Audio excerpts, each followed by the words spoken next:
It's a beautiful evening at Wintercrest Park as we welcome you to CTN's live coverage of Town Ball as the Coon Rapids Redbirds host the Centennial Cougars. Joe Young, Howie Shapiro behind home plate, and excited as we pivot into the summer schedule and do a little bit of Town Ball. We got Little League coming up tomorrow evening. As you look at Andy Brown on the mound,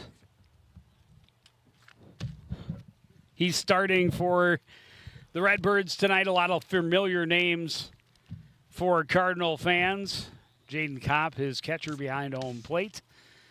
But the starter at third base, a surprise for Shapiro and myself, none other than Cardinal legend, former coach Matt Mossy. Brett Grebner, his partner on the left side of the infield. Cullen Kruger and Scott Jusela on the right side. Andy Brown, as I mentioned, on the mound. Tanner Stein, Alex Boxwell, and Drew Greitz are the outfielders. Brown misses down and in to Joe Pelly, leading off for the Cougs. This one hit high and pretty deep toward the gap. Long run for everyone involved, but underneath it for the catch is Alex Boxwell. He's got wheels. He can cover a lot of ground in the outfield. Sorry, Joe, I was napping a little bit. It's okay. It's happy to have you here. Yeah, thanks. I appreciate you waking me up. It's interesting that, we talked about the former Cardinals who we saw. I mean, last time we saw Matt Mossy play, I think he graduated, 2003? A few years back. Yeah, I mean, this is great. I love that. And now the shortstop for the Cougars, Jackson Koenig. Big swing comes up empty, and he's behind in the count 0-1.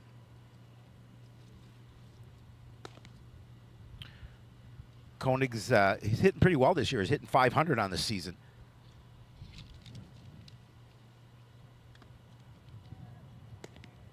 Four games under the belts of the Cougars to this point in the season. A few more on the register for Coon Rapids. They're 6-1, so off to a nice start. Yes, absolutely. Pitch outside, and now Koenig in the driver's seat, 2-1. Brown has pitched 8 innings, given up a couple of hits, 1 run. One of them earned 1.12 ERA. Down low, and it's 3-1. And now as Koenig can sit and look for his pitch. And Brown has to bring him something. 3-1 pitch is a fastball driven down the line to right on the run, but able to make the catch is Gertz. And there's 2 gone.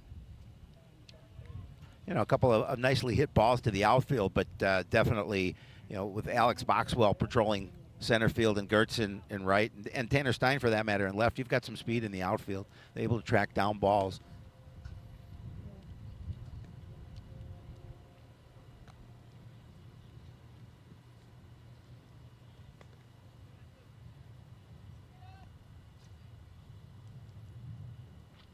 So Cooper Anderson, the left fielder for Centennial, digs in with 2 gone, and the base is clean. Fastball skied to the left side into the grass, but in range of the shortstop, Brett Grebner.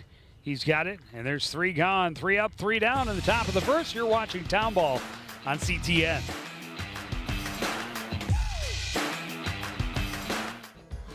As you know, CTN's on YouTube, and we're on in a big way. We have thousands of videos online to help you stay connected to Coon Rapids on any device, at home, or on the go. And it's because of your faithful viewership that we can celebrate 10,000 subscribers to the CTN YouTube page. Thank you for your support as we continue to keep you connected. And we look forward to 10,000 more.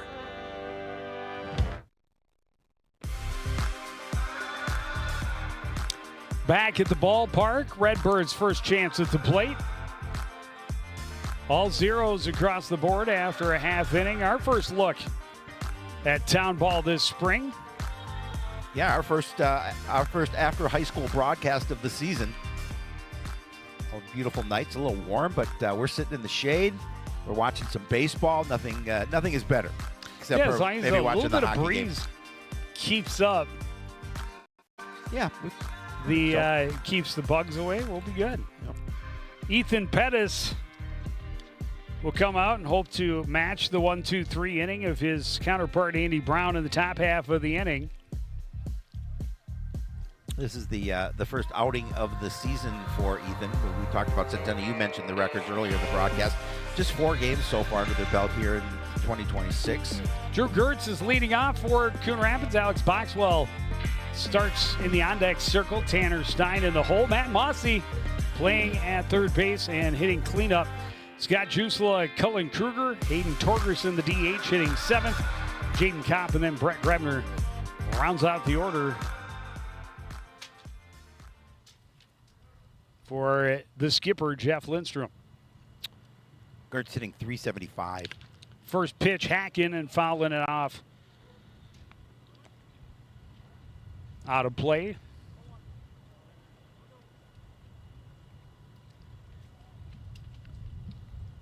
I'm going to take a shot in the dark that this young man played a little ball at Bethel.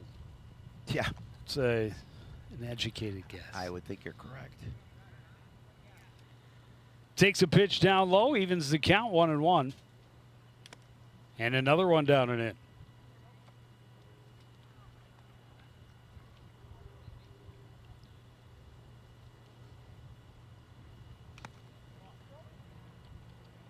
Up high, 3-1. As a whole, this Centennial team has a 1.09 ERA. So they've lost one game, won 3, pitched well. This one chopped back to Pettis. Easy play to flip it over to Broffel for out number 1.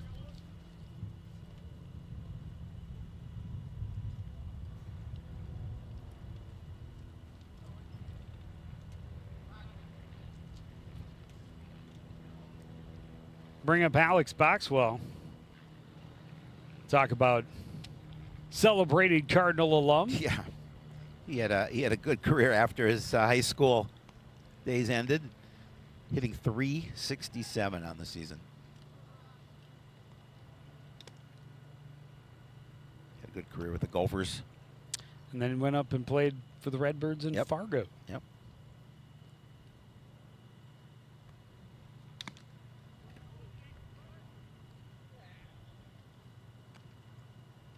Big hack at that one, but just ends up with his cap spinning in the dirt in front of him. 1-1. Boy, he was fun to watch in high school. He played well. He was fun. This one on a rope to center field, a solid single, and he needs a different helmet. Well, maybe he got a haircut today. That could have been. And Boxwell will be a threat to steal. Yes. He has 8 on the season. 8 in 7 games. That's pretty good.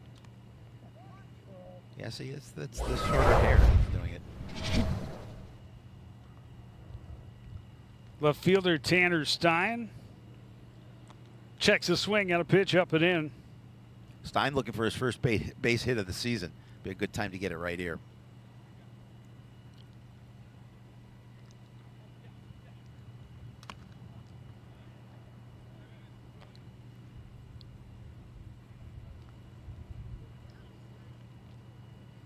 Good position to be in, up 2-0.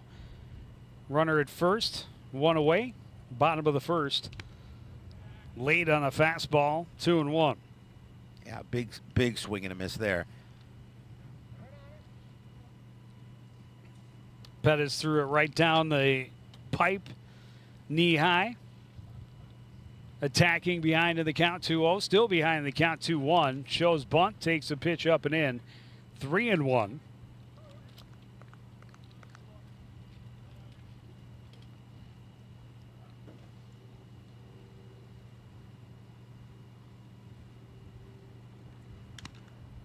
Ball 4 up high. 2 on and 1 out. And the cleanup hitter, Matt Mossy, strides to the plate. Yeah, good opportunity for Mossy here. Mossy's hitting .308 on the season.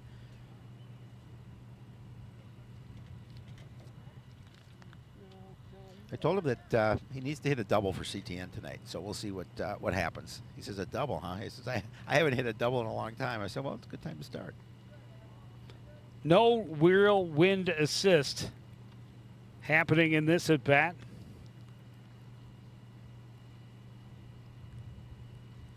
Flag hanging straight down in left center. Boxwell is going. The throw is in time, but it got away from Moore at third. Both runners advance into scoring position. It's 2-0 to Mossy at the plate.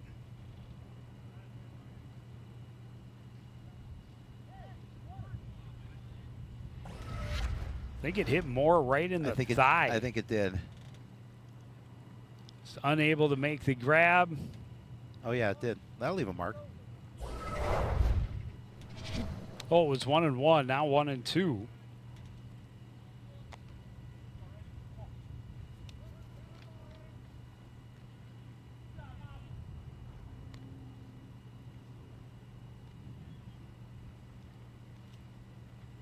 Fastball swung on and missed. A big second out for Ethan Pettis. Yeah, that's a huge strikeout. Nice pitch there.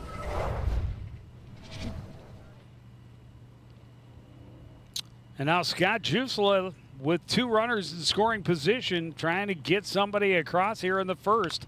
Off-speed pitch, chopped to the left side, bobbled by Moore. No play by the time he gets to it. Redbirds will score on the error. Runners at the corners. The inning continues with 2 away. Yeah, tough situation there for Moore. Obviously, it looked like it was a perfect ground ball to get that third out of the inning, and unfortunately, he just couldn't handle it. Redbirds will jump to the 1-0 lead.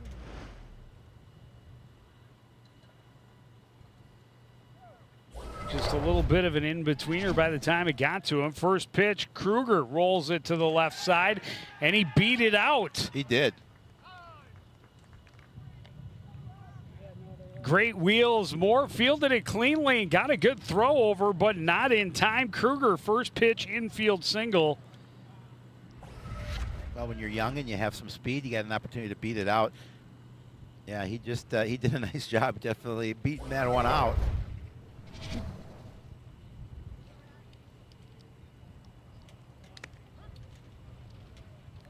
So now it is 2-0. Runners at first and second, 2 away, and how quickly that has changed.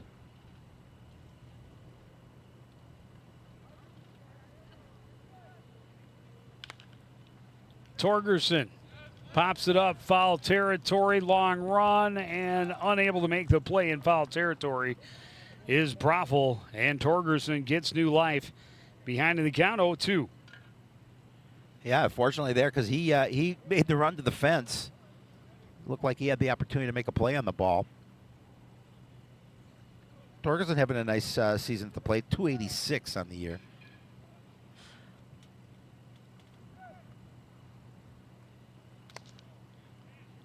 It's a tough take with 2 strikes, but inside 1-2. Torgerson, a good ball player, played his high school ball at Anoka, went on played some college ball down in Iowa. I believe Luther. I might be wrong. That's a beauty of a curveball, though. Just frozen for strike 3. 2 strikeouts in the inning for Ethan Pettis, but 2 runs allowed on 2 hits. There was an error in the inning. 2 left for the Redbirds. They're up 2-0 after 1 on CTN.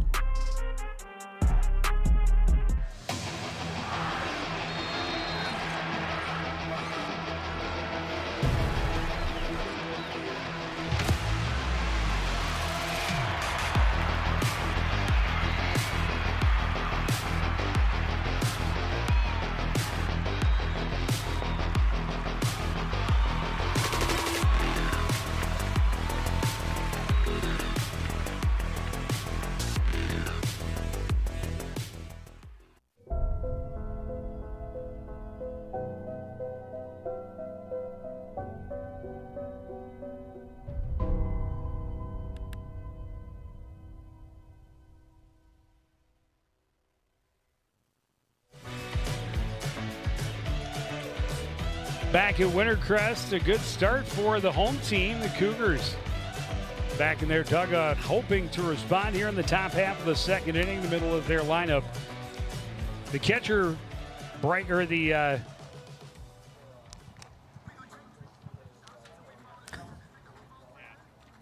catcher, Bryson Mose. Well, I was thinking more Mose. I'm like, wait, did I get? And then I realized it's just we have two players very close.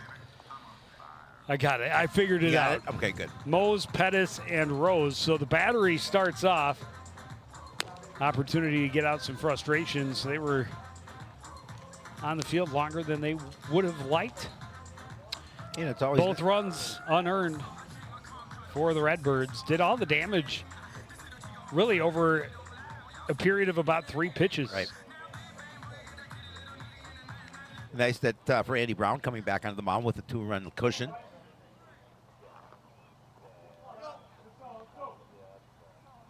It does help. Mose grounds the first pitch down the line. Good field by Mossy, but the throw off target. As he had to hustle it, it's an error on the third baseman to put a run into scoring position as Mose scrambles over to second. Yeah, I mean, really nicely fielded ball, but then he's trying to throw on the run, and he just sailed it. You know, when you're that old, it's tough to make that play. I wasn't going to go there. He knows I'm kidding. I know we know him well enough to say we can say that. So Mose, one pitch into the inning, is standing at second base. Ethan Pettis, the pitcher, would love to get some frustrations out. He actually threw a lot of really good pitches, including the one that ended the inning. That was a beauty of a curveball, especially in the replay from center field. You saw the break on it right at the right spot. This one chopped back up the middle, fielded by Grebner across to Jusela. There's one out as Mose advances to third base. Yeah, did his job. This is his. Actually, this is his first game of the season because he's not on the hitting statistics as well. So his first game here gets a runner over to third in scoring position, as you mentioned. With one away. And now the second baseman, Tyler Rose.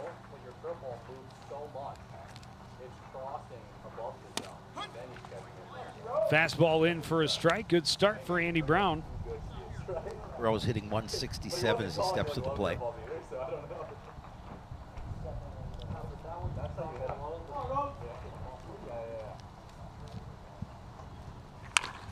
Off speed pitch, grounded back to the right side, fielded by Kruger over to Jusela. 2 gone, the run comes across, and it's 2-1. Yeah, so Centennial able to cut that lead in half. Just a couple of routine grounders, just moving the runner along. Making sure that the Cardinals' error come back to cost them. The Redbirds, I should say, error come back to haunt them.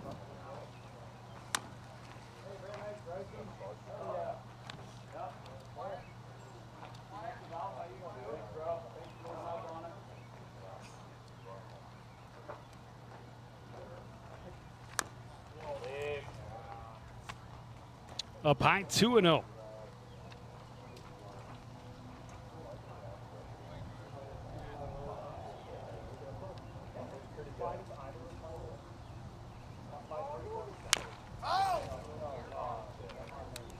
Fouled off his foot. Broffel seems unfazed. Still ahead in the count, 2-1. 2 gone, 1 across. Broffel's first game of the season as well.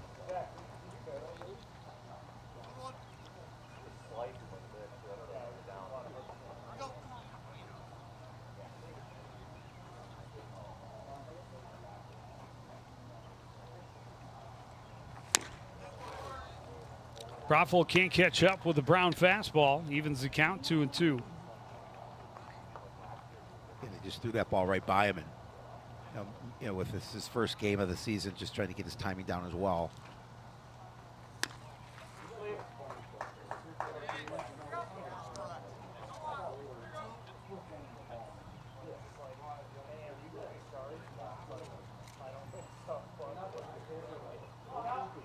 So just looking at the scoreboard, it looks like they gave Mose a single and then advanced him to second on an error. Great breaking pitch for strike 3 to end the inning.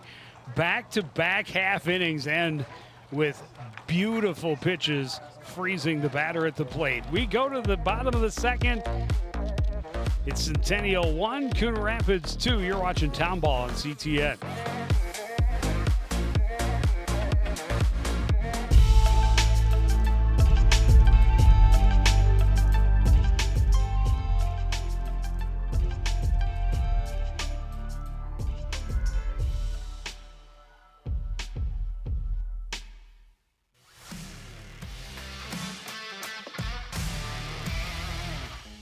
Okay, I have a couple good ones for you, Joe.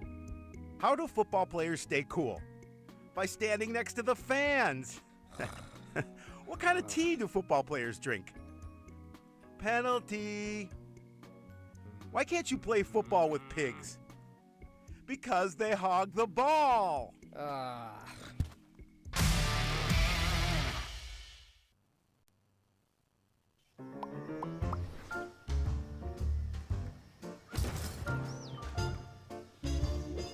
Did you know? City code prohibits outdoor storage of things like building materials, auto parts, household items, scrap metal, garbage, and more. Thank you for helping our city look its best. For more information on this and other city codes, log on to coonrapidsmn.gov.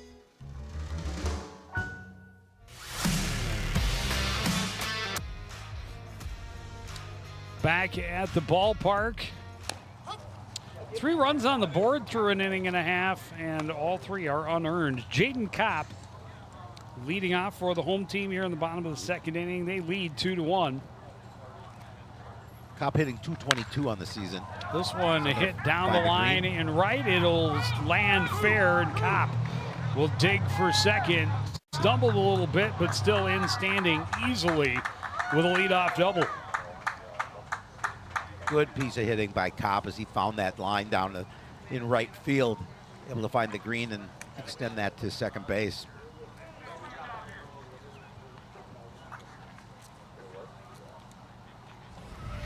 Trying to get that run back for the home squad right away. Beautifully placed in the corner. Absolutely no chance for Emerson Kirby. And now Brett Grebner, before the lineup turns over, takes a fastball for a strike, 0-1. Grebner hitting a .130 on the season. Good opportunity for him to work on that average here with the runner at second. Got a piece, but fouls it to the backstop behind the count, 0-2.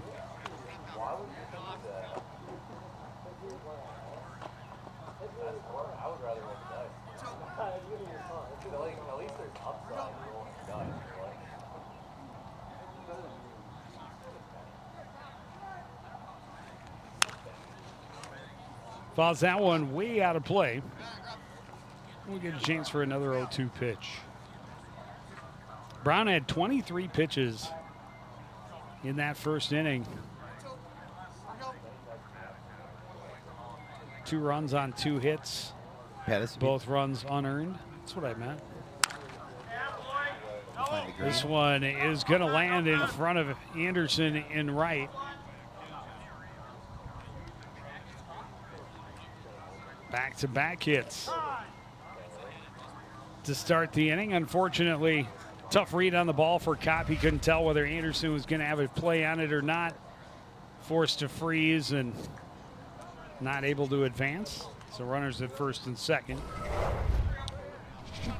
Nobody out. Back to the top of the order. Drew Gertz grounded it back to the pitcher. This time drops down a beauty of a bunt. They're going to let it go foul.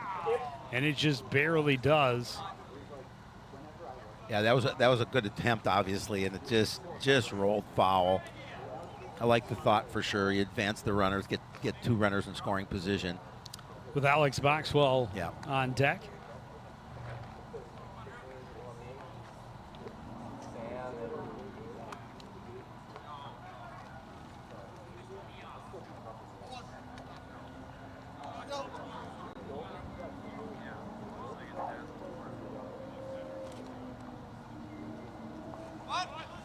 Shows bunt again, but pulls it in as it was up and in, so 1-1.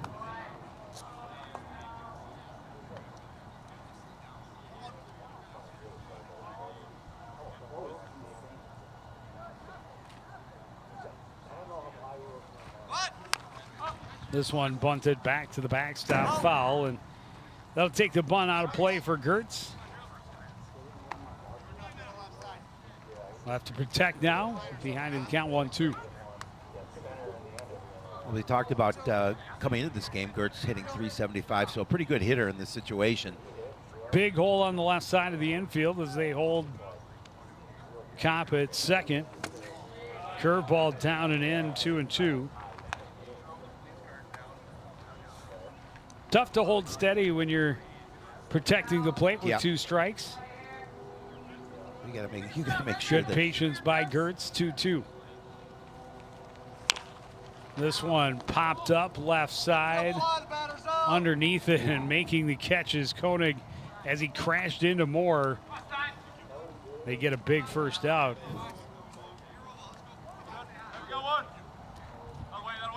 Yeah, big first out for sure. You know, it's tough communicating out there. Unfortunately, neither player took any brunt of that collision. Alex Boxwell put it on a rope to center field in his first at bat, this time with 2 runners on base, 1 out. Takes a pitch up and tight to his elbow, 1-0.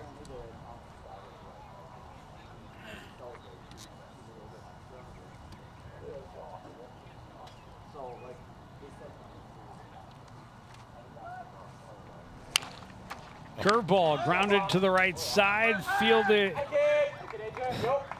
snared on a line by Broffel, and he tags Grebner to complete the unassisted double play. And possible rally inning for the Redbirds ends on a fantastic defensive play by the Cougars' first baseman. We go to the third. It's Redbirds 2, Cougars 1 on CTF.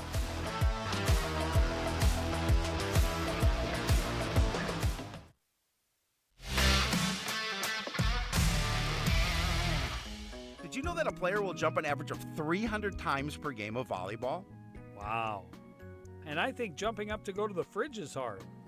The fastest volleyball serve was over 83 miles per hour. Yikes. If that serve were coming at me, they could have the point. I like my hands. They're dainty. Huh?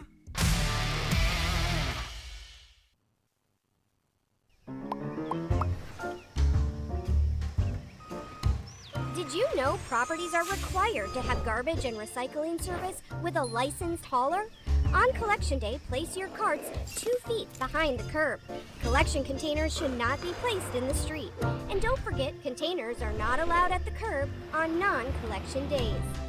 For more information on this and other city codes, log on to coonrapidsmn.gov.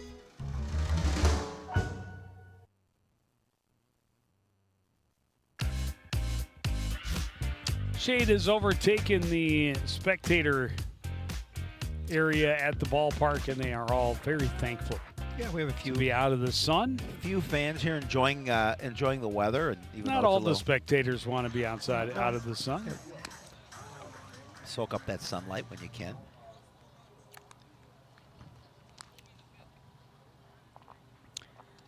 So far, Andy Brown just 1 above the minimum. Bryson Mose led off the second inning with an infield single / error that put him at second base. He advanced around to score the only run of the game so far for Centennial. So Charlie Moore and Emerson Kirby, the end of the lineup for Centennial. First chance to get a hack against Andy Brown. Moore looks at it cut across the zone for strike 1.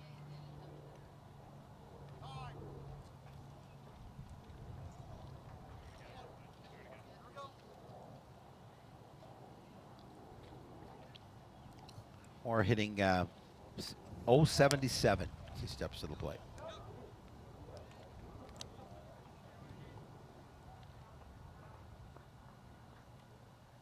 Brown moving him around.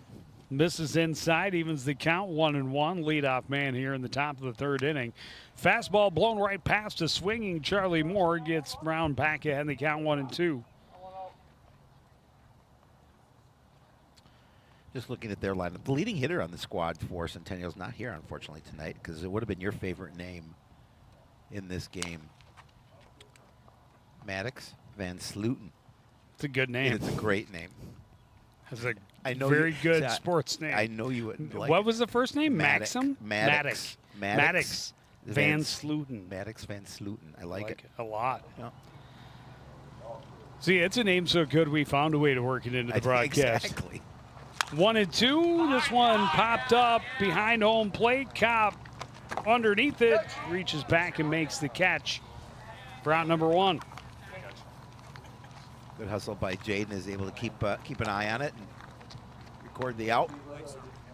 Lots and lots of room Just gonna say that. behind home plate Plenty here of at real Wintercrest. estate. Plenty of real estate behind home plate.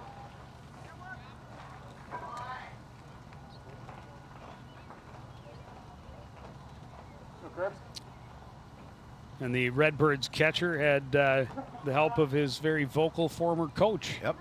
Coming in from third base, letting him know exactly where to find it. Plenty of time.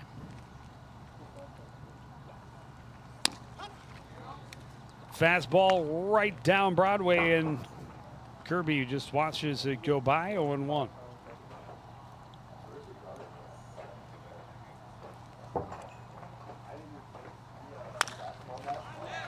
This one lifted to left.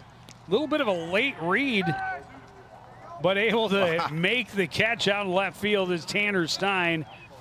Thought it was going to be a little deeper at first, so he took a little casual approach and then had to come on strong at the end. Dives, makes the catch. Comes up cleanly with out number 2. Yeah, great hustle. Just a really nice play to keep his eye on the ball and then make sure he squeezed his glove as he took that fall to make sure it didn't come out. Didn't want to make it routinely. It had to make it look good. He knew the cameras were here. Back to the top of the order, Joe Pelly.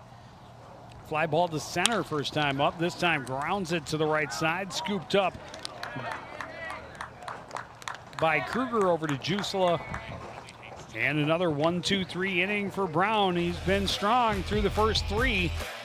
His team trying to pad the lead in the bottom half of the third after this on CTN.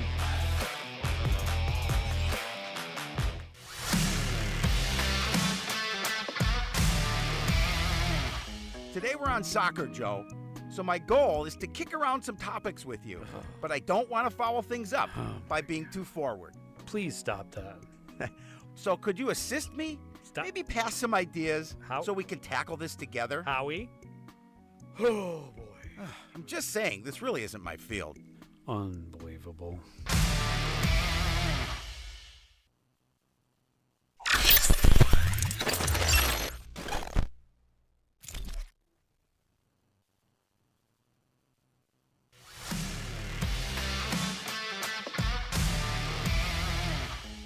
All right, Howie, take a look. Our opponents are on this side, and the Cardinals are over here. Where's the line of scrimmage? Right here. Good. So obviously the Cards want to get the ball downfield anywhere over here, and the other guys are pushing back this way over here. So one strategy would take... Hey, Joe! What? Tic-tac-toe, I win! Russell.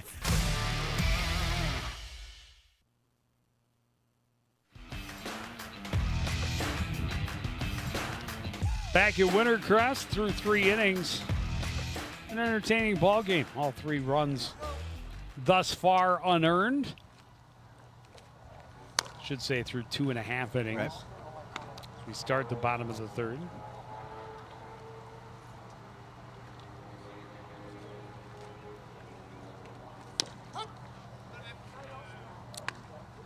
Tanner Stein walked, stole a base, and scored. Leading off here with a 1-1 count. Late on the fastball, 1-2. Yeah, nice pitch to get ahead in the count for Pettis.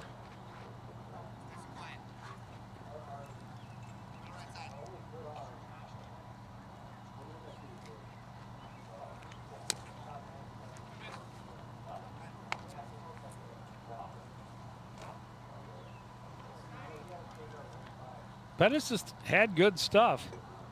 He has. Yeah, he's come in and pitched well, kept him off guard. Stein got a piece of that one, kept himself alive. Although the Redbirds so far has mustered 4 hits here. To start the bottom of the 3rd. This one sailed into center, and it will fall in front of Pelly. A leadoff single for Tanner Stein. 5th hit of the ball game for the Redbirds. Back-to-back innings with leadoff hits.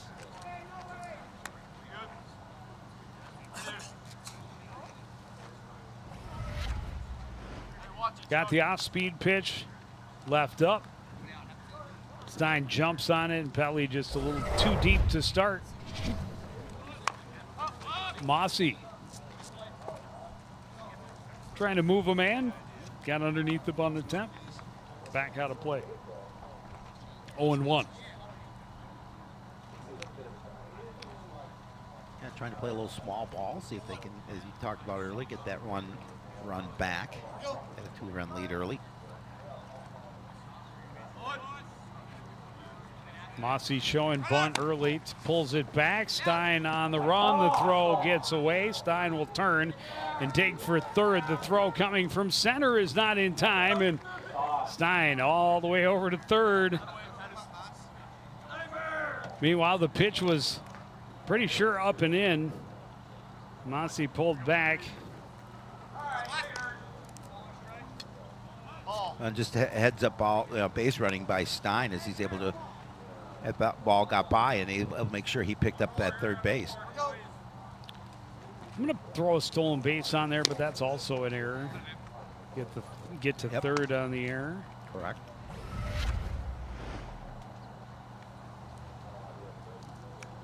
Again, the throw was pretty good coming from Mose. Right side of the bag, he just didn't catch it cleanly and got by him.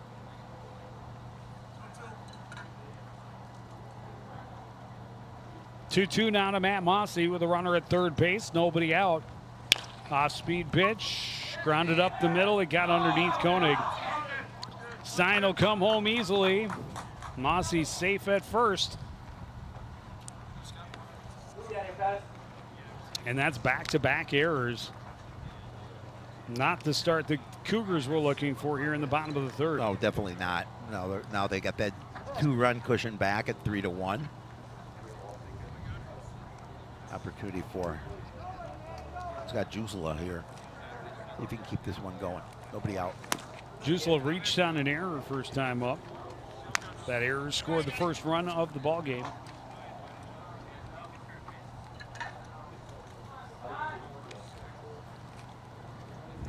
He'd like not to swing at that pitch again. 0-1, this one in the dirt.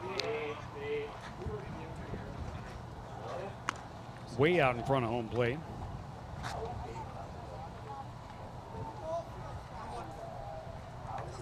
I don't know that Mossy's going to be a big threat to steal at this point in his career. He doesn't have any stolen bases at this time.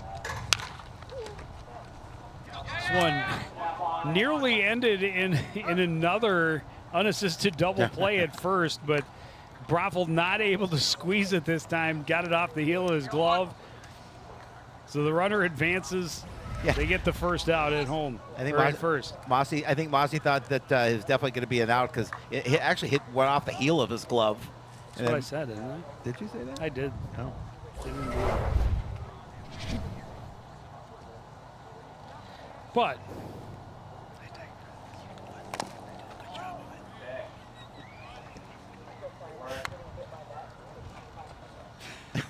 I remember when Howie used to listen to me back in 2003. That was a long time ago in a galaxy far away.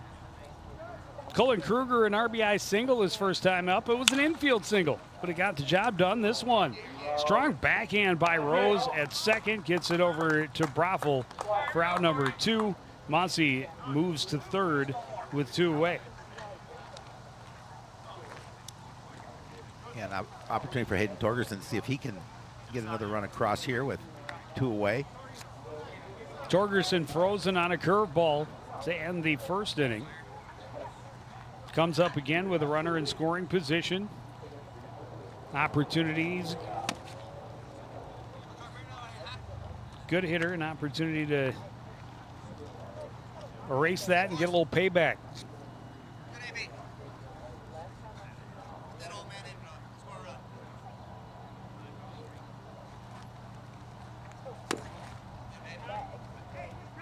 Pettis treading carefully, misses down and away, 2-0.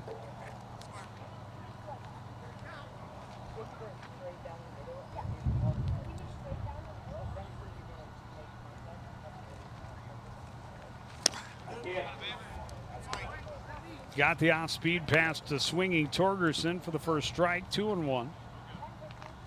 Yeah, he's a little upset with himself there. He felt he should have an opportunity to make some contact with it. Goes again to the breaking pitch, down and away, 3-1.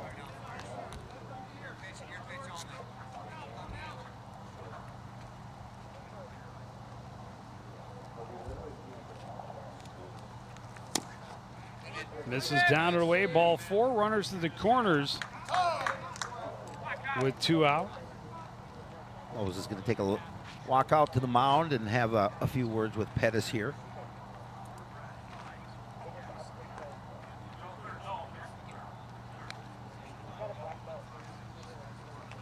Manager Joe Szewski coming out of the dugout a little bit, but decided to go back in. I'm not sure if he was going to take a trip to the mound or not.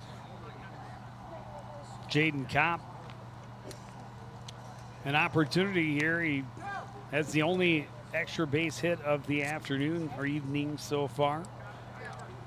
The leadoff double in the second inning. He was left stranded.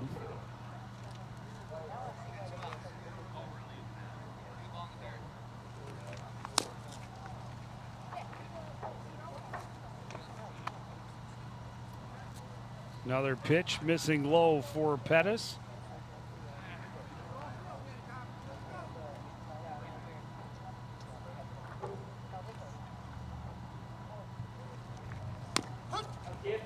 Curveball just floats in there, waves it as it goes by, knowing that by the time it's recognized, it's too late for the hitter.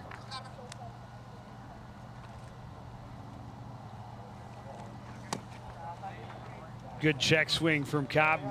Similar pitch from Pettis, but dropped it off the table a little bit earlier.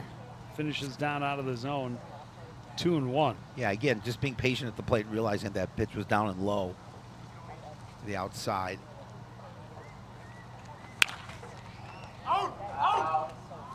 This one fouled off and will get out of play. 2-2. Pettis trying to get out without any more damage being done. 1 hit and 2 errors in the inning for Cougars. 1 run already across. Climbed the ladder for that one and drives it into center field for an RBI single, his second hit of the evening. And the inning continues. It is a 4-1 lead. Yeah, just a nice piece of hitting by Kopp, and he timed that one perfectly, and obviously just found that green in front of Belly, the center fielder. But again, this is that he leaves that changeup hanging a little bit. Like you said, just timed it up perfectly. And now Brett Krebner, he also singled in his first at bat. Takes a pitch up high, 1-0. Redbirds trying to get something cooking again here with 2 away. 2 hits in each inning thus far. 4 on the board as we play the bottom of the third. Good fastball there to even the count, 1-1.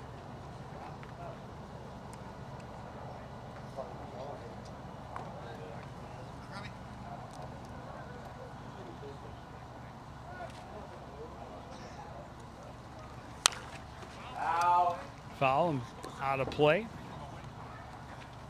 Yeah, be careful. There's a police car over there. Almost got hit by a foul ball. Yeah, our taxpayers' dollars would He needed to pay to fix that. to repair That's that. correct.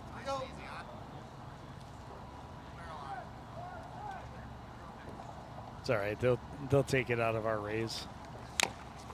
What raise? Yeah, I didn't know Well, they that's a had one. good squeeze from Mose.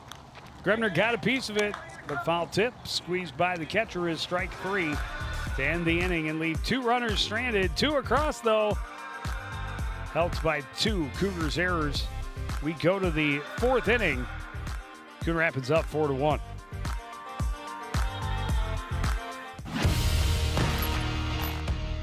Watching your favorite Cardinal sports live is getting even easier. Whether it's CTN Cable Channel 859, the CTN Facebook and YouTube pages, or now live on our Twitter page. You choose how you want to watch Cardinal Nation. With CTN, you'll be able to catch all the big plays, all the emotion, and all the fun of Coon Rapids sports. CTN Coon Rapids, stay connected.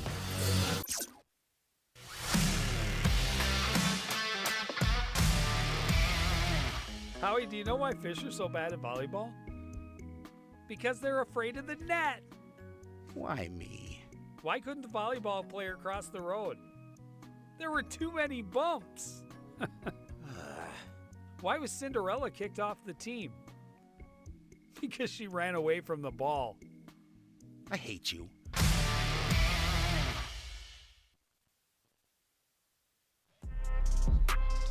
There's Coach Bright. The man, the myth, and the legend. I absolutely had a chance That to is Don Bright. sit down with him. He said he was watching a 2014 game that it was against Maple Grove. Boxwell's senior year. And apparently the weather was, it was a rainy day where there was supposed to be a home game at Maple Grove, and they switched the venue to Coon Rapids. And apparently you and I had like one umbrella that we were sharing to keep the rain off of us. He thought That sounds about right. He thought that was humorous. He says a little one too, and it was like, and he said Joe kept hogging it. It's like by the end of the game, I'm like soaked, and Joe's perfectly dry. Yeah, I'm sure that is not how it works. But always good to see Don at the ballpark. Yep. Makes it feel more right. Well, the best medicine in the world is coming to the ballpark and doing what you love and being around what you love the most. Strong start for Andy Brown thus far. Just the one hit allowed. Bryson Mose got around to score. That was back in the 2nd inning. This is Jackson Koenig. He had a fly ball to right field his first time up. Just the tip of the bat on at that time. He's quickly behind in the count 0-2.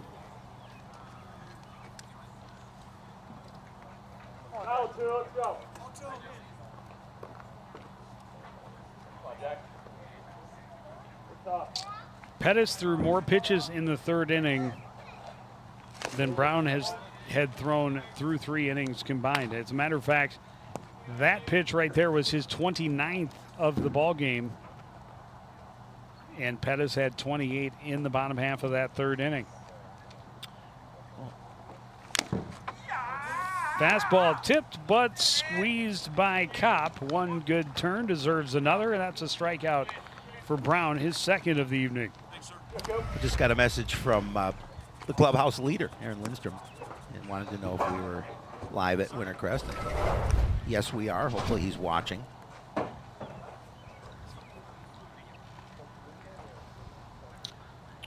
Your celebrity Rolodex is deep. Oh, it is. Cooper Anderson pop up to the 3rd baseman that ended the 1st inning.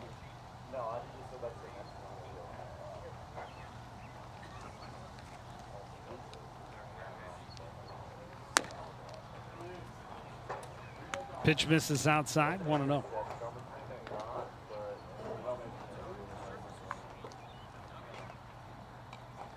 Guys in this league are pretty aggressive. We see a lot of swinging early in the counts. Pitchers are pretty good too. They're not backing off, throwing a lot of strikes. Well, they got to work in the morning, so just trying to keep the game moving along. Strong challenge fastball there from Andy Brown. He comes out victorious, evens the count. Sorry, it's 2-1. Curveball popped up. That's yours, yeah. There's room. Kopp over for a look, but it falls in front of the dugout. And now the count is even at 2-2.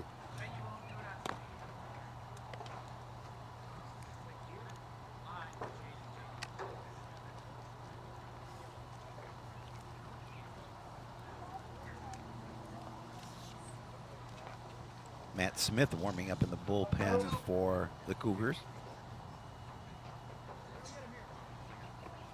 The keen eye of Coach Lindstrom.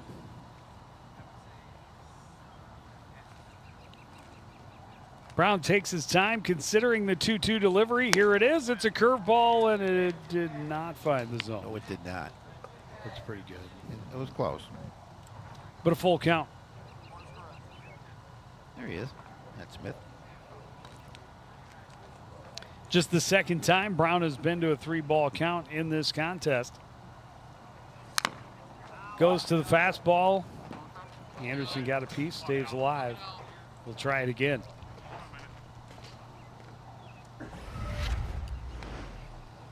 Right off the helmet. Oh, right, no, shoulder pad. Nothing but a thing. Nope. Didn't even flinch. That's veteran experience right Yes, there. Absolutely.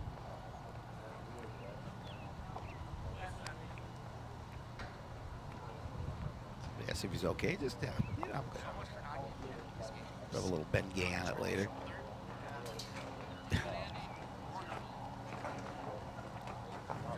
And the boys will always give you a little extra time to walk it off.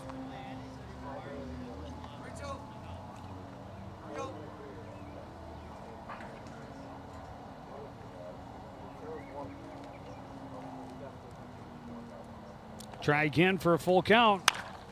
This one rolled to Mossy, waits on it, takes his time. Good throw across to Jusela. Gets him by a step. Out number 2.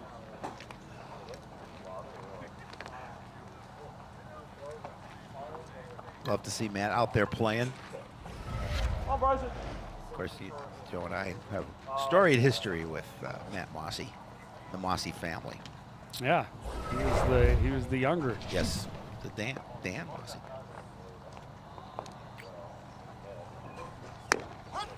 Well, and Matt, a longtime coach, not just in baseball, but longtime assistant coach for girls hockey as well.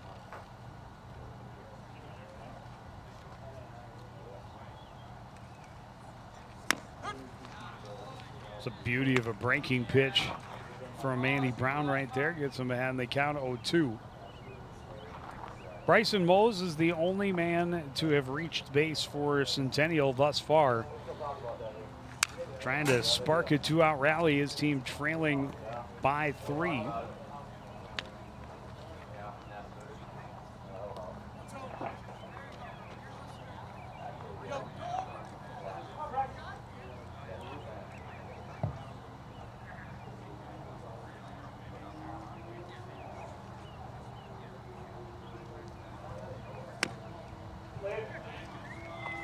Kopp tried to frame that one on the outside edge, but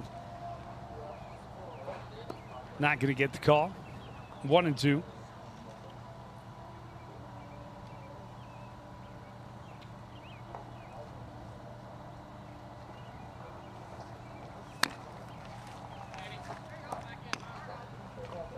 Pitch misses high. 2-2. It's the longest inning, especially as we came in. I was talking about his pitch count, and it's by far the longest inning pitch-wise of the night for Andy Brown. Big bender that time, and Mo's nearly bit, able to hold off, and it's a full count. Yeah, he thought about offering it that one, but then thought better of it. Was able to hold up. Was able to get a ground out for the second out on the 7th pitch of that at bat. This is the 7th pitch of the at bat for Bryson Mose. And this one, a fly to center. Jogging over underneath it is Alex Boxwell. And another 1-2-3 inning for Andy Brown. Through 4 innings, He's faced just one over the minimum. His team leads 4-1 on CTN. Want to know the who, what, when, and where of Coon Rapids? Then follow CTN on social media. It's that simple. Whether it's Facebook, Twitter, or Instagram, keep up with local news, sports, and events. And the people who make our community such a great place to live. So give us a follow, like, share, or subscribe, and always be the first to know what's up in Coon Rapids. That's CTN, helping you stay connected.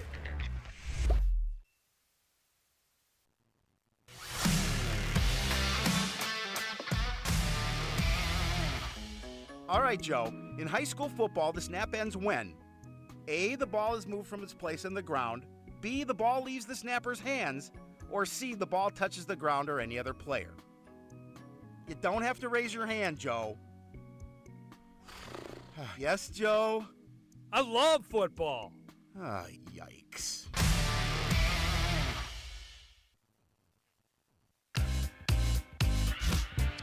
I guess today officially qualifies for the dog days of summer, into the 90s with some humidity here in the Twin Cities as we get into the midst of June. Although it's pleasant sitting where we're at. We get a little bit of a breeze. It's not too bad. We've been in the shade pretty much the whole game.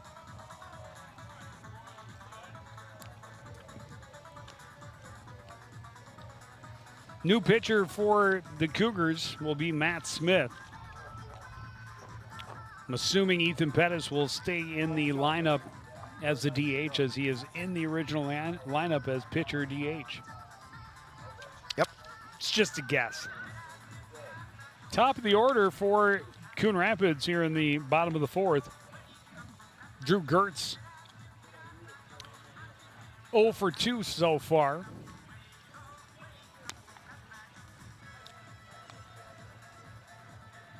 Starter Ethan Pettis.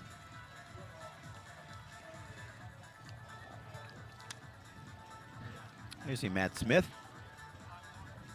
coming in relief of Ethan Pettis, as you talked about.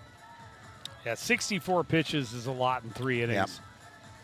Yep. Matt Smith's first game of the season.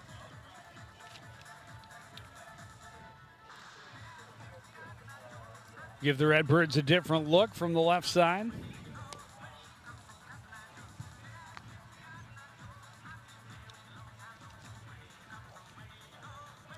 Give him a little extra warm-up. Yeah. Beginning of the A few inning, since pitches. he is the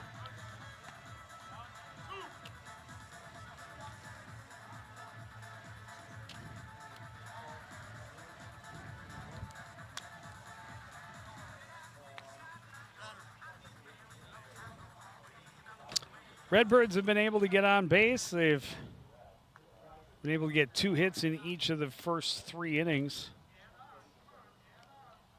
Obviously scoring 4. 2 in the first, 2 in the third. Have left a couple stranded in each of the first 3 innings, so it could be a bigger number. Kurtz looking for his first hit. Takes pitch down and away. And the Redbirds with that 4-1 lead. Kurtz late on the fastball, 1-1. These Bears have to get used to a new pitcher here. Smith taking over.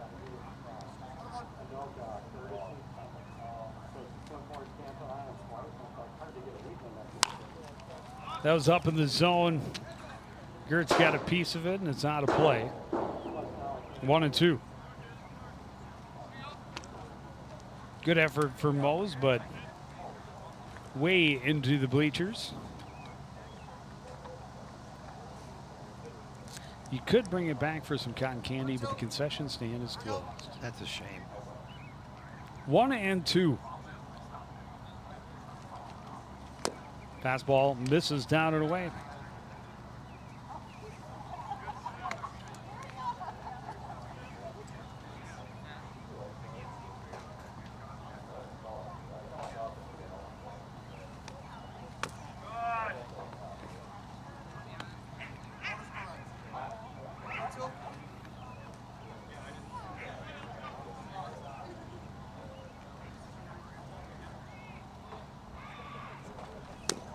Full count pitch misses low. And a leadoff walk for Gertz. Yeah, not the way that Smith wanted to come in and start this his outing here, with putting first batter he faces on base with a walk. Joe, we got a baseball Pretty good hitter coming out. Good play. Boxwell singled and scored in the first. And he put it on a frozen rope to Broffel with a couple of runners on in the second, and it turned into an unassisted double play to end the inning. And if Broffel, if it's a little bit to the left, 18 inches either way, that's possibly at least a run producing, if not a 2-run producing single down the line. Or double, or triple, perhaps. He's got speed. Yes, he does. That's what I'm saying. 2-0.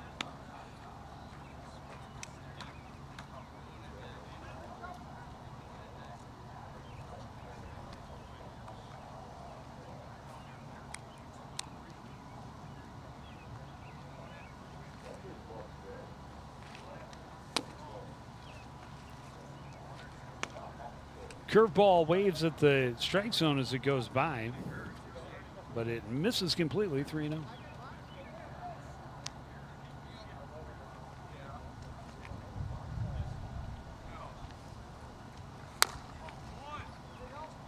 A 4-pitch walk, back-to-back walks for Smith. Yeah, and the Redbirds in a great situation here with nobody out.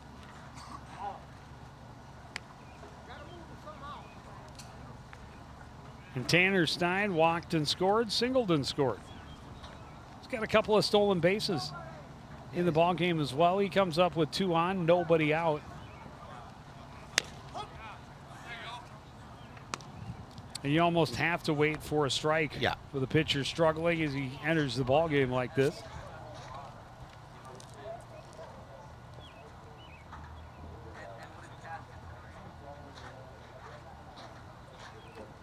Smith keeping an eye on Gertz at second. Stein trying to bunt, spins it back foul. It's 0-2.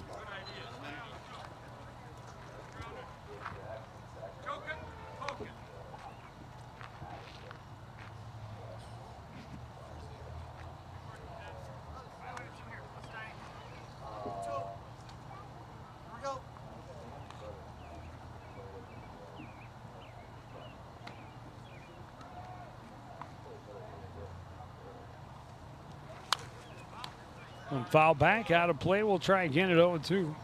And Stein doing a good job of just protecting that plate, making sure he gets contact with the ball and stay alive with being behind in the count 0-2.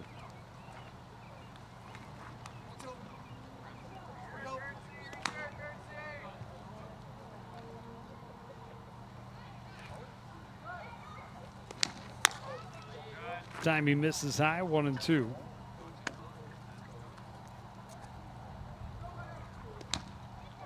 After the back-to-back walks, he was kind of attack against Stein. Oh, he needs an out. But he can't give him anything to hit. Speed pitch drops out of the zone, 2-2. No, definitely not. Especially if it's something he can hit to the gap.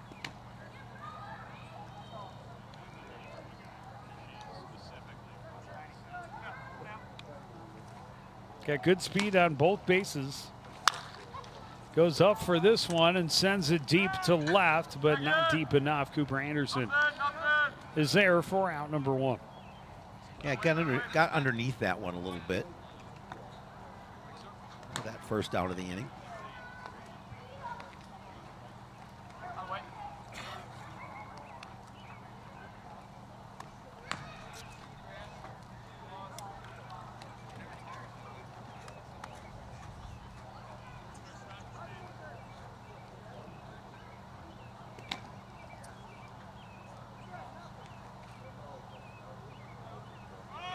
Runners are going in this one.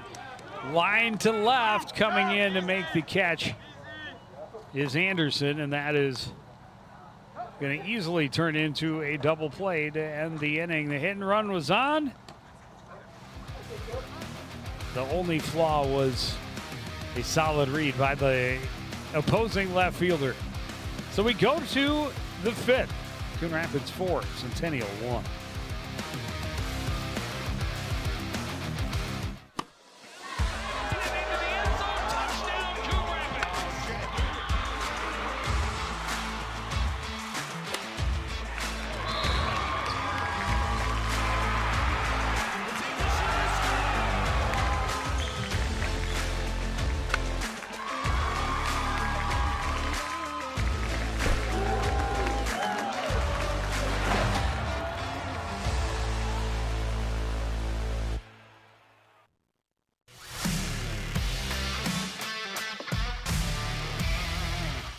So, Howie, did you know the term soccer actually came from England? But don't the English call soccer football, like pretty much everyone else? Yeah, but only after we started saying soccer and the world was mocking us for it. So you're saying the UK set us up? Yep, sabotage. Brits.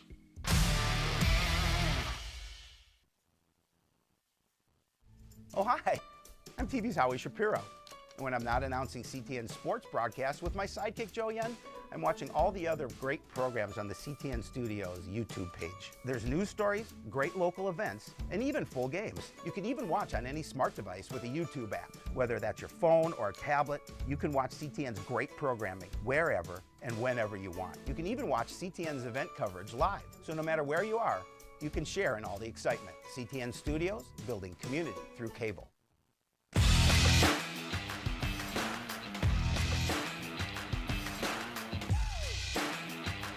Did you know you could build community through cable? I did. I've heard. So rough start for Matt Smith, but able to get out of it unscathed. Second time in 4 innings that the home team has been on the wrong end of an inning-ending double play. Ethan Pettis, Tyler Rose, and Austin Broffel are the scheduled hitters here in the fifth. Andy Brown, his longest inning pitch-wise by far in that fourth, but he's still respectable numbers, 44 through 4. You saw Tommy Dutton warming up in the bullpen for the Redbirds. Pettis ground ball to shortstop in his first at bat. Way out in front of the curveball, and at least he can smile at himself. That's The laughs came from the dugout, his dugout. I love Brown's reaction. Where'd that one go? Everybody with a chuckle. It's beautiful. Curveball misses outside, and this time Pettis lays off. He's seen that one before.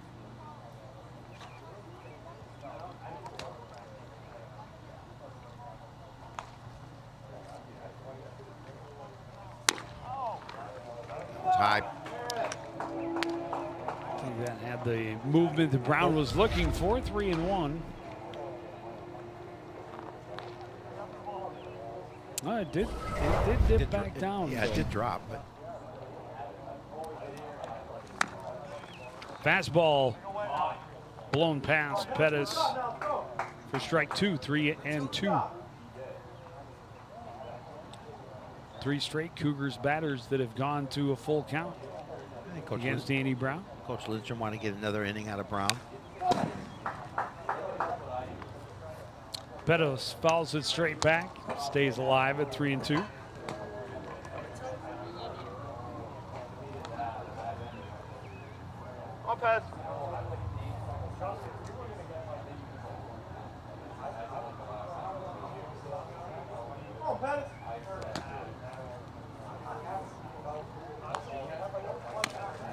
Curveball swung on and missed. Brown continues to cruise. Yeah, did a good job of getting out of that one after falling behind.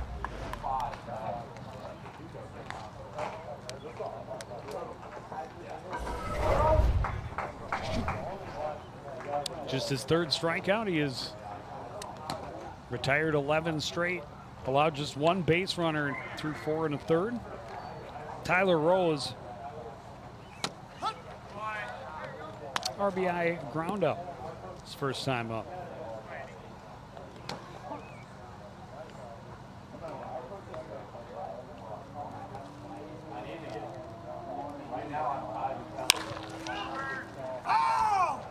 This one grounded to the right side, foul in front of the base at third.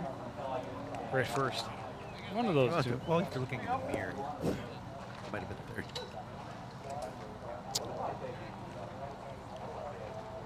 How do you play this game? Yeah, carefully.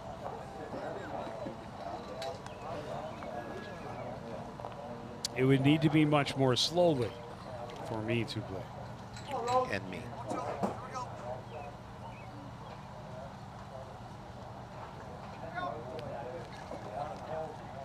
Brown in the driver's seat, 0-2. Pulls the string, catches him looking, back-to-back strikeouts to start the fifth. I think that's your starter looking at the dugout saying, don't worry, Coach, you can shut the bullpen down. Yes, absolutely.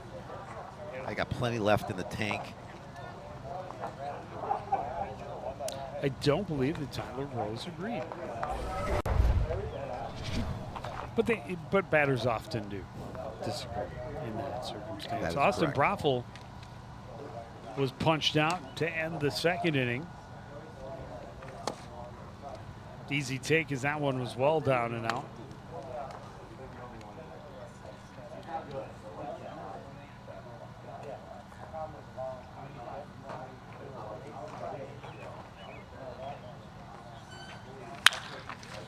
This one grounded back up the middle. Waiting on it is Grebner. He'll throw across to Jusela. And another 1-2-3 inning for Andy Brown. Through 4 1/2. Coon Rapids up 4-1.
Back at the ballpark, the sun has faded behind the trees, the lights in full effect, and a beautiful evening shaping up at the ballpark. Scott Jusela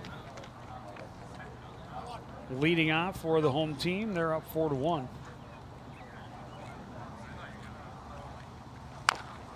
Curveball grounded back up the middle off the glove of Smith, and Jusela will beat it out. Wheels. And he may have just gotten an infield single. It may be the first infield single of his career. Probably right.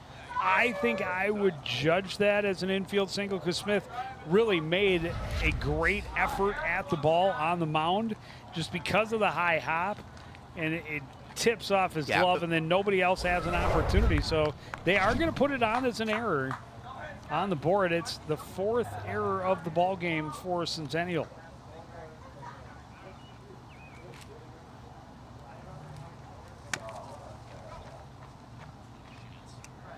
But I suppose argument can be made if you don't jump and he just steps back and makes the play easily.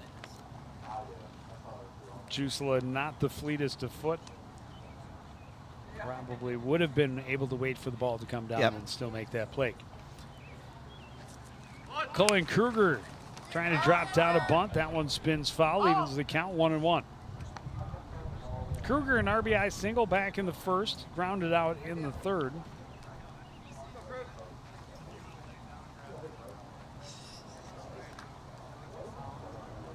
Oh, now they switched it to a hit.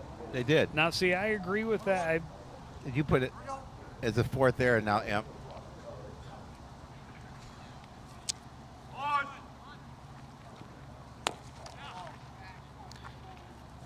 He pulled back, Colin Kruger showed the bunt, then pulled back as Moore was halfway home from third.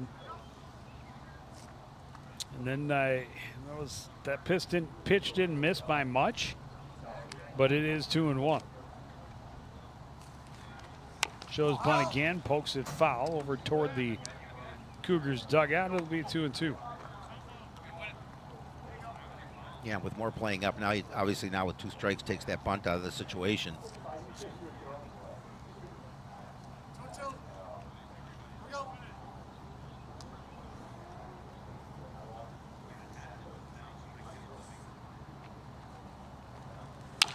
A speed pitch through the hole on the left side. Solid single for Colin Kruger, his second hit of the ball game. 2 on with nobody out here in the bottom of the 5th inning. Well, a couple of base hits to start this inning for the Redbirds. Opportunity to increase this lead from 4-1. Well, we've seen that a couple of times here tonight, and ending double plays, ended innings a couple of times.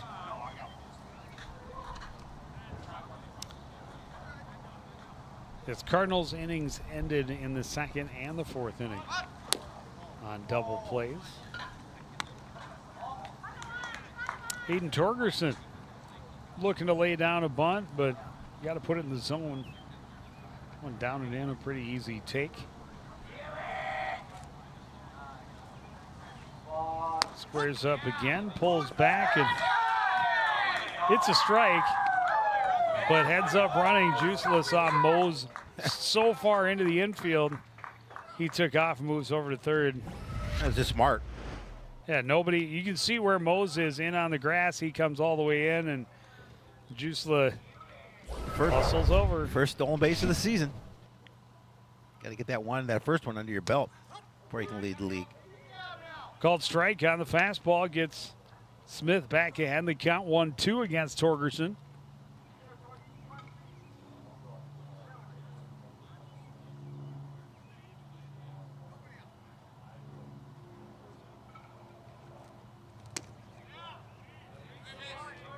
Big bender misses outside, 2-2.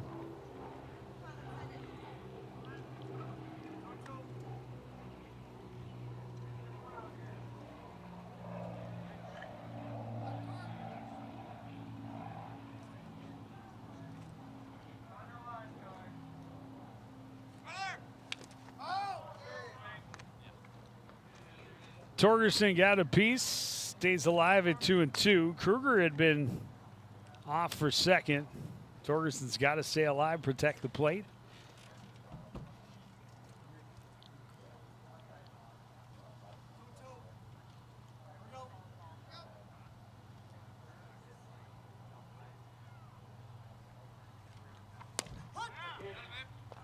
Called strike on the outside edge and a big out for Matt Smith. And he didn't agree with that call.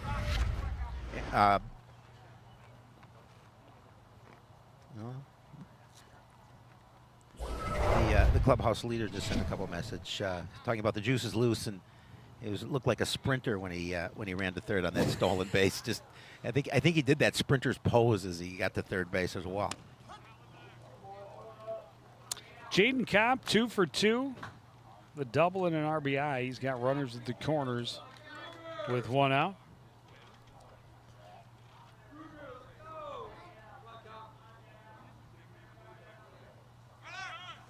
Kruger is off. Kopp gives it a ride to left. It's deep and out of the reach. Juicelo will score easily. Kruger was off with the pitch. Is going to score all the way from first. Second double of the ball game for Jaden Kopp. This one drives in a pair. It is 6-1 Coon Rapids. Yeah, again, just a really nice piece of hitting, and he's had a really nice night at the plate as he drilled this to the deep part of left center. It's going to go all the way to the fence, get a couple RBI.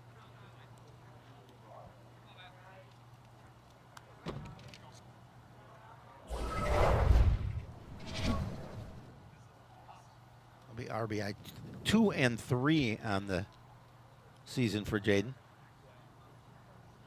2 and 3 of the evening. Of the evening, correct. So he had none coming in? No, he had one coming in, so it'll be number 4. Number 4. Number 4. Well, got 5 to go. Brett Krevner at the plate. 1 out. Runner at second base. An 0-1 count. Late on the fastball. It's 0-2.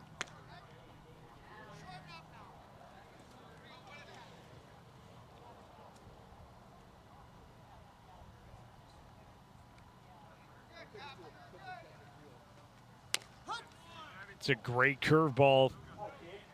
Another frozen strike 3 for Smith. His second of this inning. Back to the top of the order, Drew Gertz. 0 for 2, he did walk last time up. He was the first to face Matt Smith. Looks at a fastball, strike 1.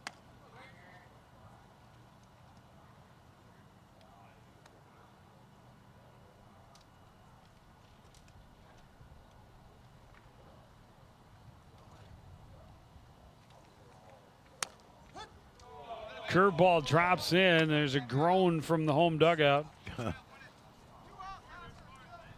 Yeah, Smith just trying to get out of this inning without any additional damage. 9 hits for the Redbirds tonight so far.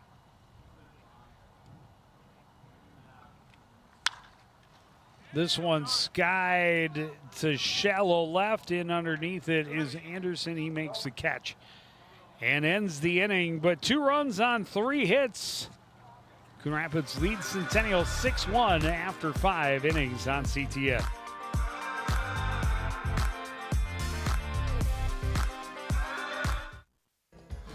As you know, CTN's on YouTube, and we're on in a big way. We have thousands of videos online to help you stay connected to Coon Rapids on any device, at home, or on the go. And it's because of your faithful viewership that we can celebrate 10,000 subscribers to the CTN YouTube page. Thank you for your support as we continue to keep you connected. And we look forward to 10,000 more.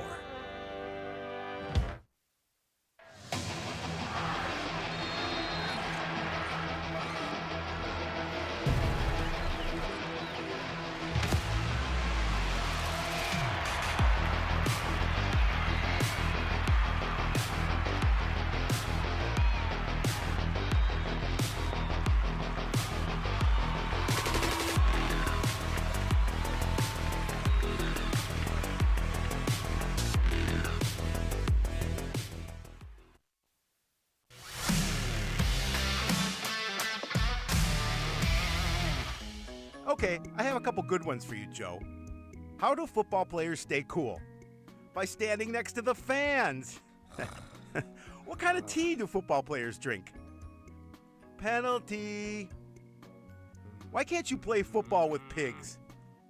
Because they hog the ball.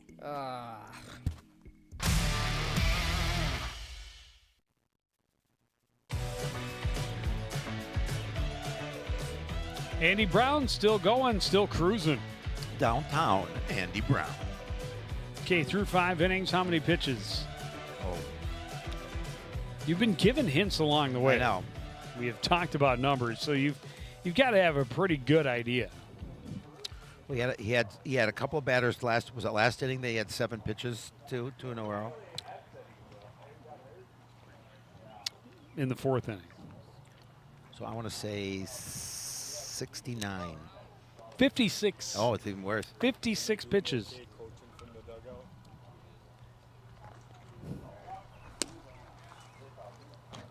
Charlie Moore popped up behind home plate, his lone at bat thus far. Coach Bright came over, wanted to make sure if we thought he was doing a good job coaching from the dugout. And of course, as he always, does a good legendary. job. Doesn't matter where he is, he does a good job coaching.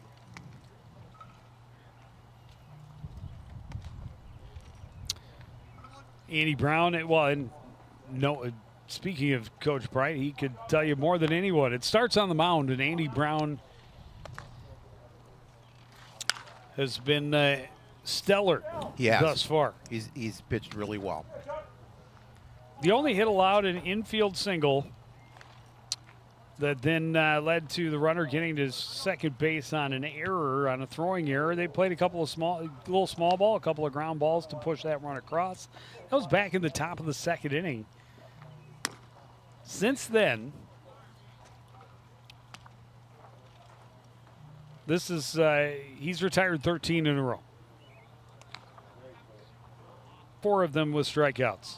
Yeah, he's definitely been solid, no question about that. 2-2 now to Charlie Moore. And there's a big breaker right at the right spot. And I love the confidence. He turned around and said, I knew that was in the zone. Yeah. I don't need to walking back to the see dugout. his coach. See his call. I got that one. Oh, that was pretty. Well, and all 3 pitchers have shown some pretty impressive breaking pitches. Emerson Kirby, fly ball to left field. Looks at the off-speed pitch for a strike.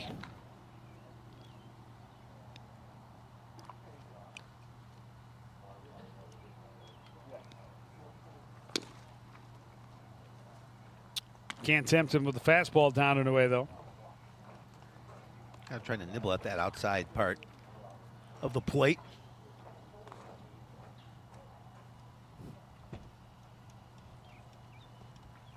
That's a beauty of a bender. Was that pretty?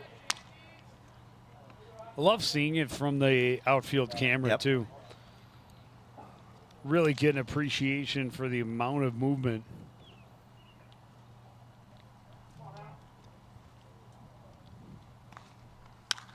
Goes back to that curveball, this time timed up well by Kirby. Fouls it out of play. Keeps his at bat alive. Well, it's nice to have the truck here. Full truck shoot for us tonight.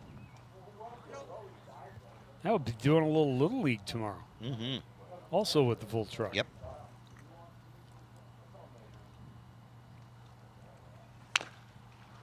So grounded and foul in front of third. Great backhanded stab by Mr. Mossy. Yep. I was going to call him Coach, but in this respect, he's just Mr. or Matt, as the case may be. Or Mr. Matt. Or Mr. Matt.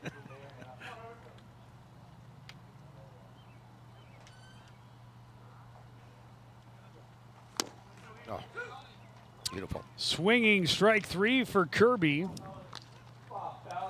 6th strikeout of the night for Andy Brown. Back to the top of the order. Again, just 1 over the minimum. Yeah, pretty pitch again.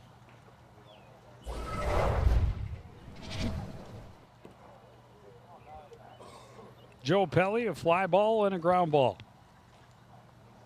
The fly ball back in the first, he actually hit pretty well to the gap. It was tracked down by Alex Boxwell.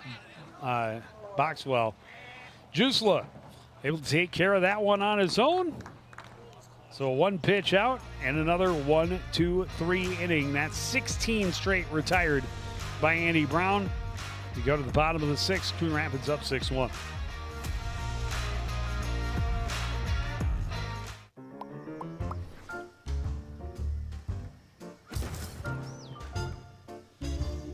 Did you know? City code prohibits outdoor storage of things like building materials, auto parts, household items, scrap metal, garbage, and more. Thank you for helping our city look its best. For more information on this and other city codes, log on to coonrapidsmn.gov.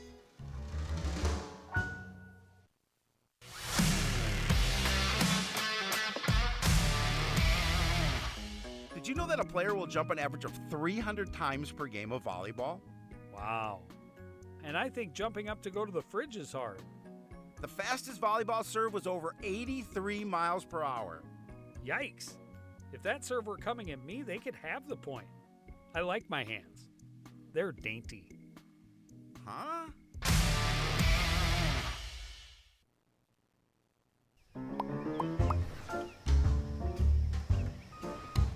Did you know properties are required to have garbage and recycling service with a licensed hauler?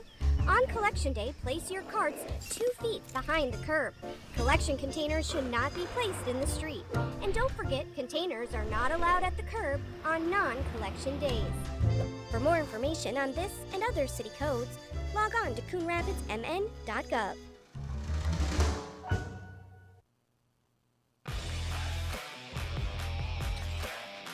Back at the ballpark, Alex Boxwell will lead us off here in the bottom of the 6th. Coon Rapids up big 6-1.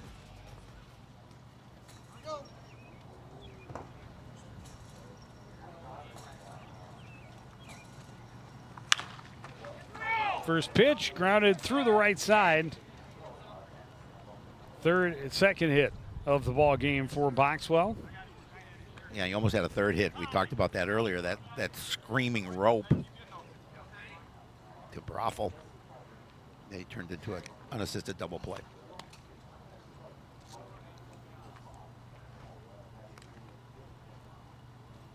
Still 2 for 3 with a walk for Boxwell. He did score a run back in the first inning. First run of the ball game. Tanner Stein has scored twice. A walk, a single, couple of stolen bases. He's had himself a night so far, 0 for 1. Shows bunt, pulls it back. That's a ball. They throw down. It gets away. Boxwell says, thank you very much. I'll just go ahead and jog over to second base. Not like he had to. That is error number 4 against the Cougars. Yeah.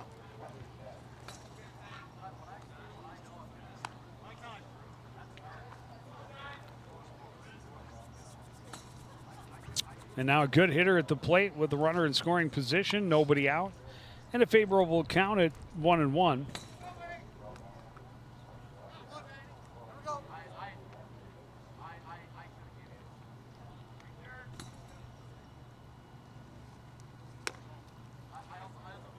Curveball stays high. Stein ahead in the count, 2-1.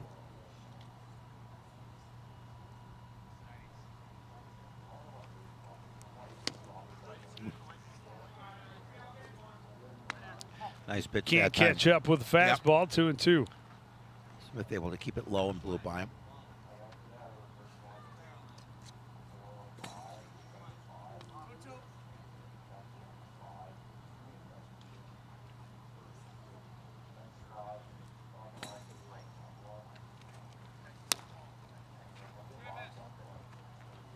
High heat. Stein's not buying. Full count.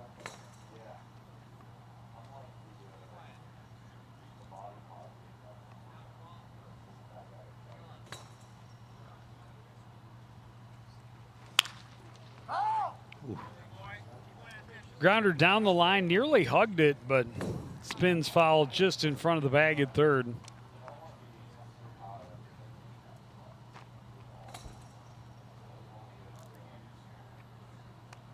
We'll try again. Smith in his third inning of relief. He's given up 2 runs on now 4 hits. And that is a big strikeout, his third. Yeah, he took something off that pitch and bottom dropped out of it. I couldn't hold off of it.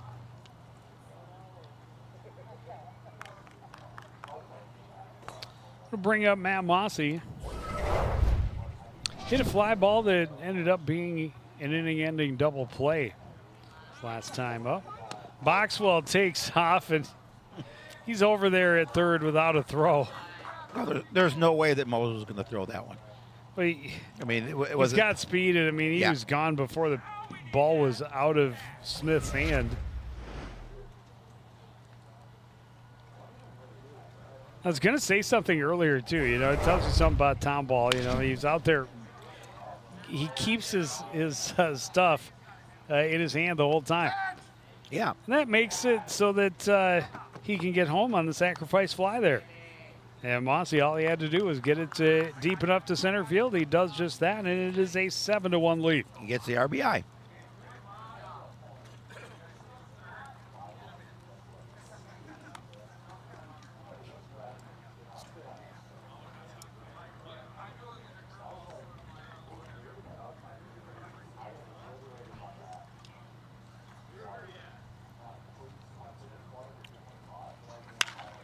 Jusela first pitch, hammered down the line and right, but looked more impressive off the bat. did. Emerson Kirby really didn't have to go far for round number 3.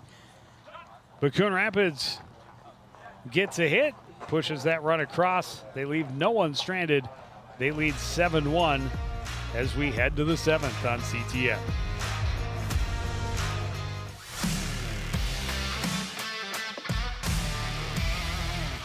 Today we're on soccer, Joe.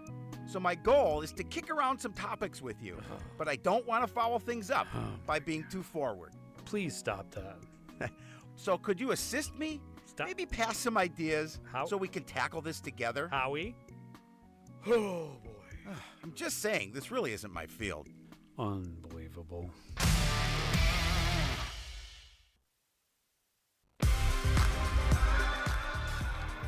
Back when the sun was out, Yeah.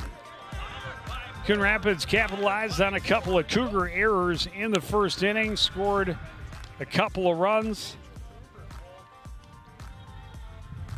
Good speed to beat out the infield single. Centennial got one back in the top of the second. And another error in the third. Helped the Cardinals score a couple of more.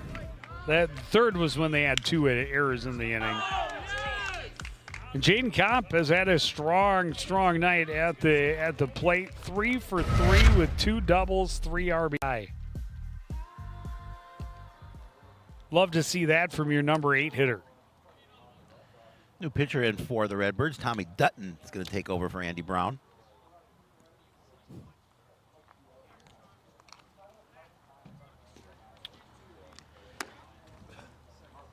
Dutton has pitched 4 innings, given up 6 hits, 1 run. One of those runs being earned. He's got 2 strikeouts and a 2.25 earned run average. Well, I'll tell you what, he's got some somewhat big shoes to fill. That was Yes. 6 really strong innings. Yes, it was. For Andy they were. Brown. He threw through just 68 pitches, 46 of them for strikes. So that's about 67%. That's outstanding. Averaging, just over 11 pitches per inning. I misunderstood you earlier. I thought you asked me how many pitches he was going to end his outing with. I said 69, so I was close. Yeah. I misunderstood you. Sorry.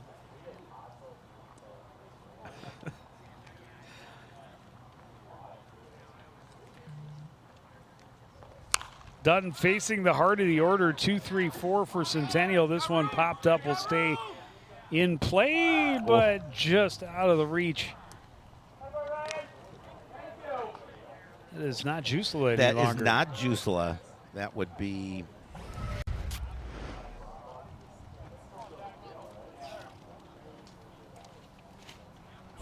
Drifted last second. Means Koenig stays alive for Centennial. Tackenhorst. Tackenhorst, you knew that, right? I might have if you gave me a little longer. And a roster. I'm not sure 2-2.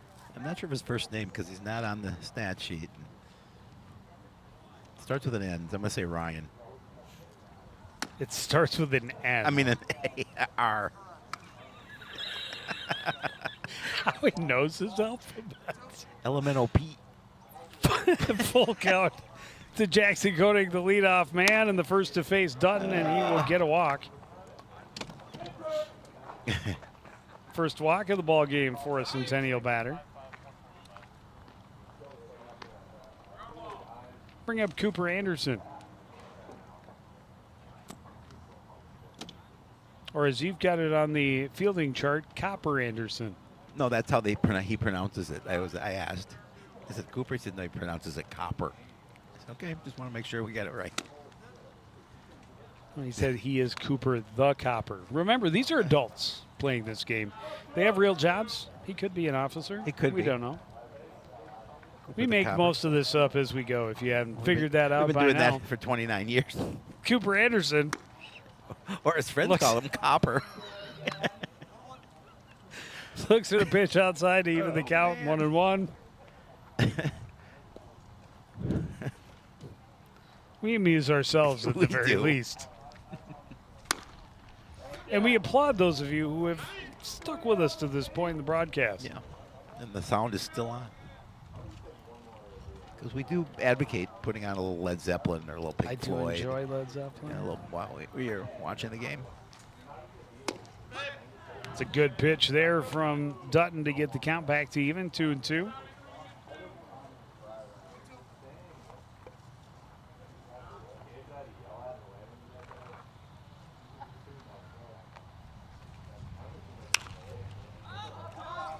Popped up in foul territory. Kopp didn't have to go far.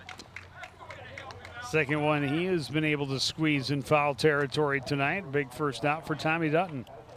Yeah, he definitely will take that one for sure.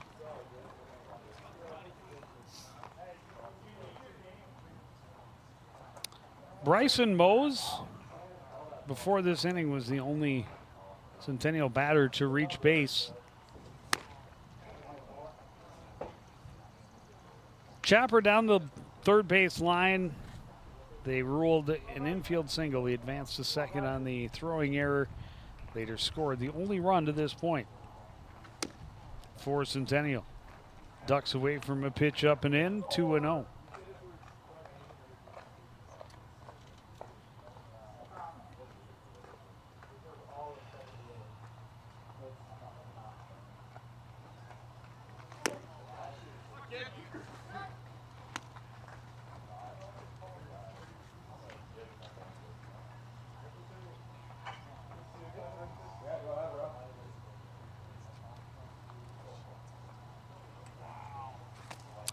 And a 4-pitch walk. He's walked 2 of the first 3 to start this inning. Yeah, not the start he would have liked to see here. Well, Centennial certainly needs base runners.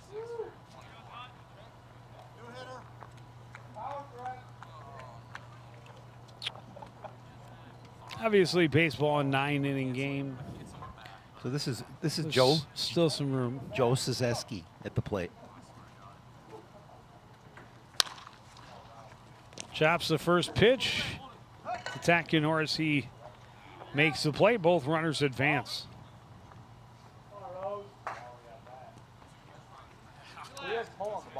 Quick out. Second one of the game, of the inning.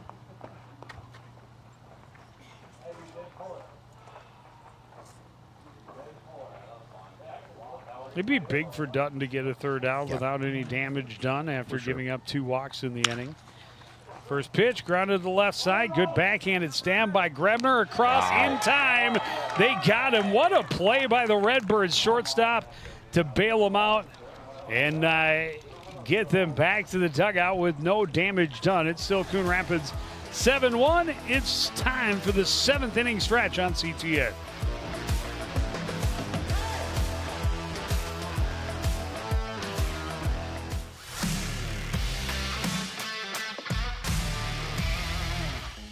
All right, Howie, take a look. Our opponents are on this side, and the Cardinals are over here. Where's the line of scrimmage? Right here. Good. So obviously the Cards want to get the ball downfield anywhere over here, and the other guys are pushing back this way over here. So one strategy would take... Hey, Joe! What? Tic-tac-toe, I win!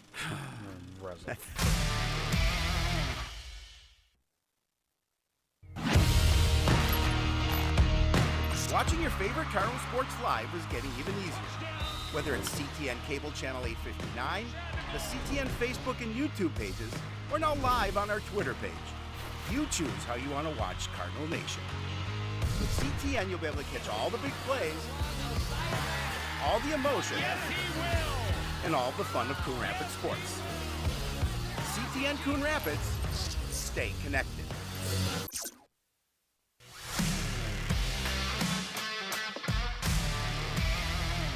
Howie, do you know why fish are so bad at volleyball? Because they're afraid of the net. Why me? Why couldn't the volleyball player cross the road? There were too many bumps. Why was Cinderella kicked off the team? Because she ran away from the ball. I hate you. Want to know the who, what, when, and where of Coon Rapids? Then follow CTN on social media. It's that simple. Whether it's Facebook, Twitter, or Instagram, keep up with local news, sports, and events. And the people who make our community such a great place to live. So give us a follow, like, share, or subscribe, and always be the first to know what's up in Coon Rapids. That's CTN, helping you stay connected.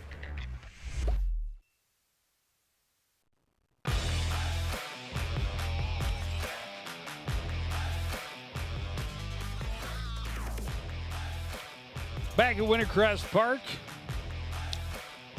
ready for the bottom half of the 7th inning. And so this is Tackenhorst leading off here, taking the batting spot of Cullen Kruger.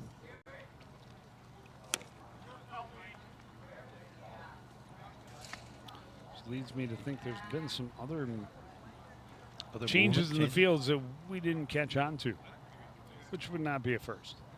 Let's be honest.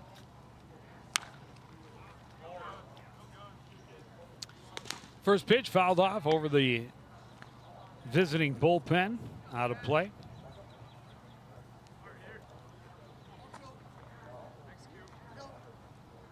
Did you say it's 0-2? Did we miss a pitch? We must have. I think the first pitch was called first strike.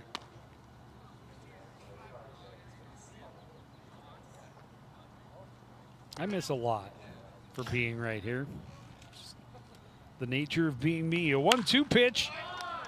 Grip it and rip it for Tackenhorst. He grounds it into right field for a leadoff single. Yeah, again, just a nice piece of hitting, and was able to put it between first and second for a solid base wrap. 6th time in 7 innings that they have had the leadoff man on base. And that's the 11th base hit of the evening for the Redbirds as well. Hayden Torgerson trying to join the hit parade. This one foul will sneak its way out of play.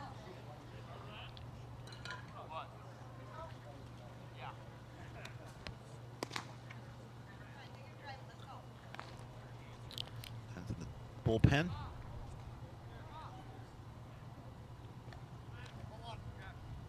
Gertz getting a little work in the bullpen for the Redbirds. This one skied, foul, out of play. 0-2.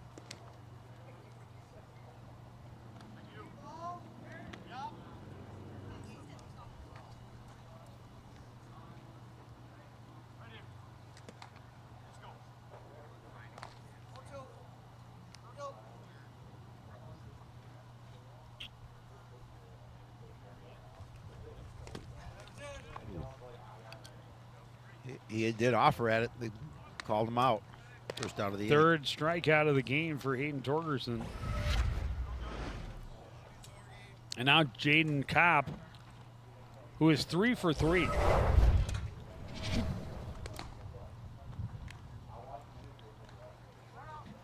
Hoping to see if Couple of doubles, 3 RBI. Looks at a curveball for a strike.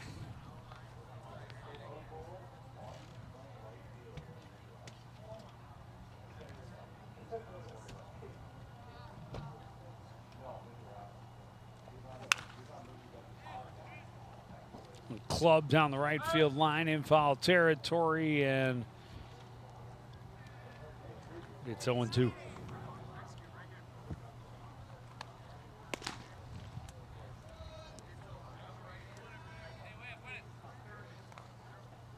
Yeah, Cobb would be a big out for Smith if he can get him with the night he's been having.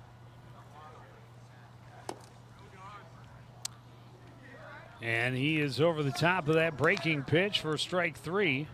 Back-to-back strikeouts for Smith after the leadoff single from Tatkenhorst. A new hitter for the Redbirds, Brandon Wozniak. The Woz. The Woz.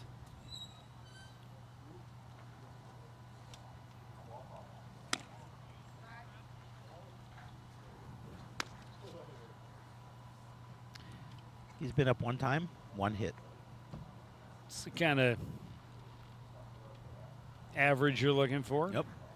Especially in the number 9 spot. Number 9. Number 9. Number 9. It's 2-0. What comes after 8?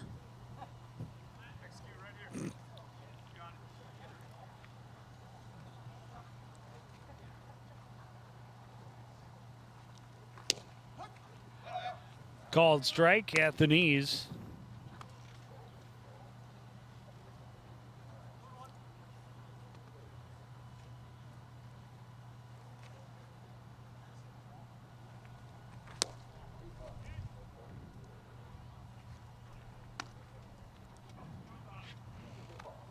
And now 3-1.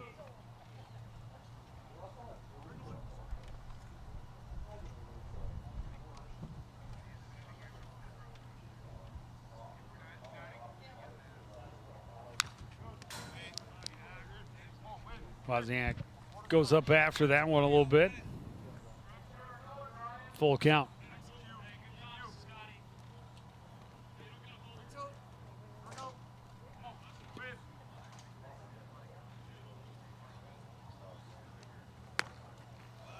Curveball stays high, ball 4. Back to the top of the order with 2 on and 2 out. Redbirds trying to get a little something cooking again with 2 away.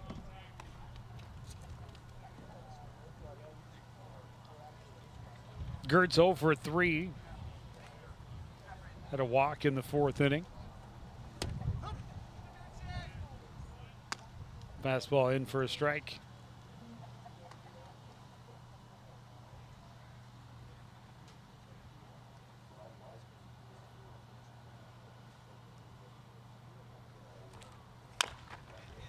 Fastball grounded back to the right side. Quick reaction from Smith, able to field the position, flip to first for the final out. We go to the 8th. Redbirds 7, Cougars 1. You're watching Town Ball on CTN.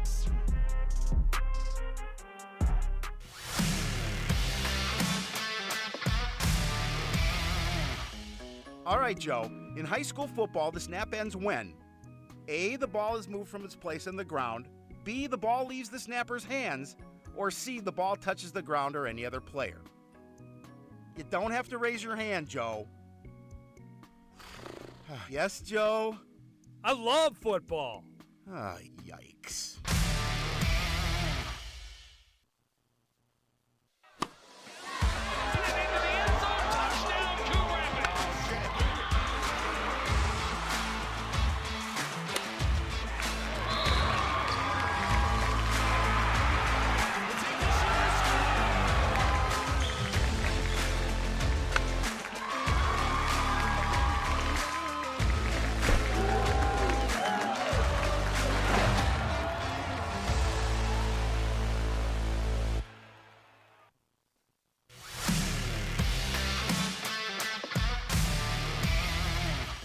So, Howie, did you know the term soccer actually came from England?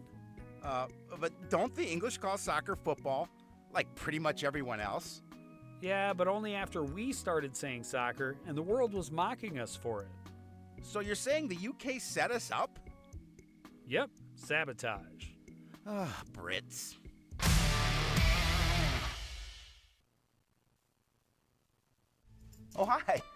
TV's Howie Shapiro. And when I'm not announcing CTN sports broadcasts with my sidekick Joe Yen, I'm watching all the other great programs on the CTN Studios YouTube page. There's news stories, great local events, and even full games. You can even watch on any smart device with a YouTube app. Whether that's your phone or a tablet, you can watch CTN's great programming wherever and whenever you want. You can even watch CTN's event coverage live. So no matter where you are, you can share in all the excitement. CTN Studios, building community through cable.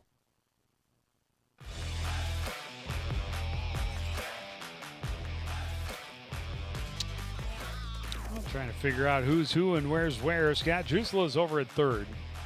Drew Gertz is on the hill. Grebner's still at short. Oh, the other Grebner is now at second. Yep. We'll get there. And Tatkinhorse is at first, which we figured out last inning.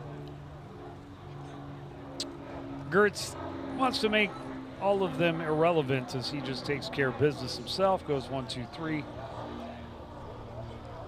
3 strikeouts on 9 pitches. That is the goal of every pitcher when they first toe the rubber for an inning. Yeah, and this is his first work of the season on the mound.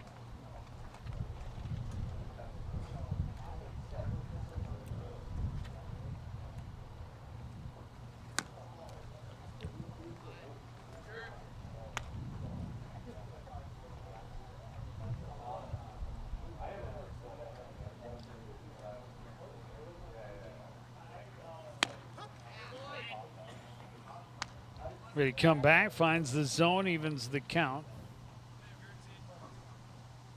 Almost. Oh, kind of. Can't even the count now. It's Nope. 3-1. That's what happens when you're only watching half the game. Yeah.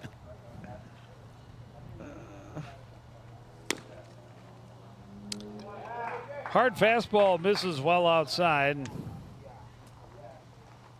Free pass to start the inning in relief for Gertz. That's exactly how Dutton started his inning in relief. Yep. I think Will Smith started his inning in relief that way as well, I believe. Let's see how if I'm. I believe you're correct. Yeah, he walked the first 2. Yep. But able to get out of that inning without any damage due to the double play behind him. Charlie Moore 0 for 2, a pop up and a strikeout, and I thought I must have hit the bat. I thought it hit him first. I think it hit the catcher's did it? mitt. Okay. If it hit the bat, it would be a foul. That's true. But it is 2-0. I think you're just seeing things. Well, at least I was just seeing things. Gertz can pump some heat into that fastball.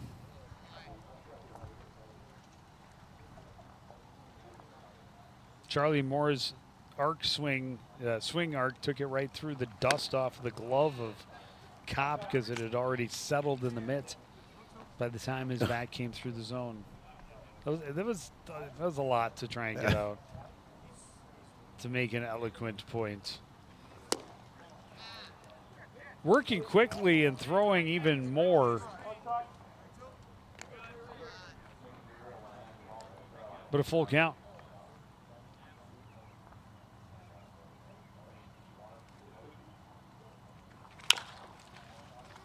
Back up the middle, nicely fielded by Gertz, gets the lead runner, the turn in time. The 1-6-3 double play. Yeah, nicely done. So you can see right back to Gertz, able to just that little hop to field it, the throw down low to Grubner. Tatkinhorse making the nice grab at first for the double play. First double play of the night for the home team. Now the number 9 hitter for Centennial, Emerson Kirby.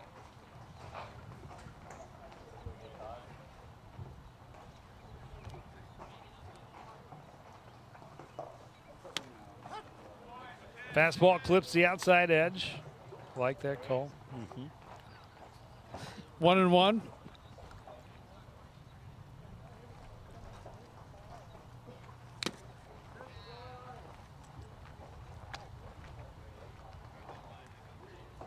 Gertz trying to live right there. Outside edge of the knees. Find a weakness and exploit it. The 1-2 pitch took something off, and Kirby able to check his swing.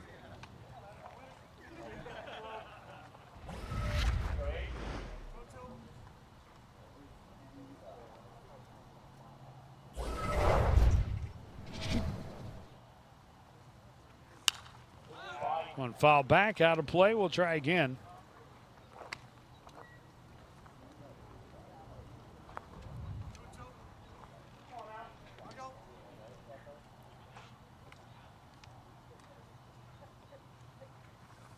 We threw that by everybody.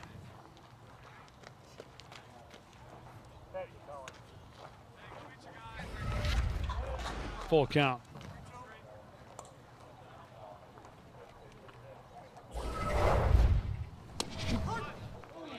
Oh, he called the And strike. a called third strike. Kirby thought he was walking, and he is walking right on back to the dugout. So leadoff walk, but then he starts a double play, gets a strikeout, and only has to face 3 men.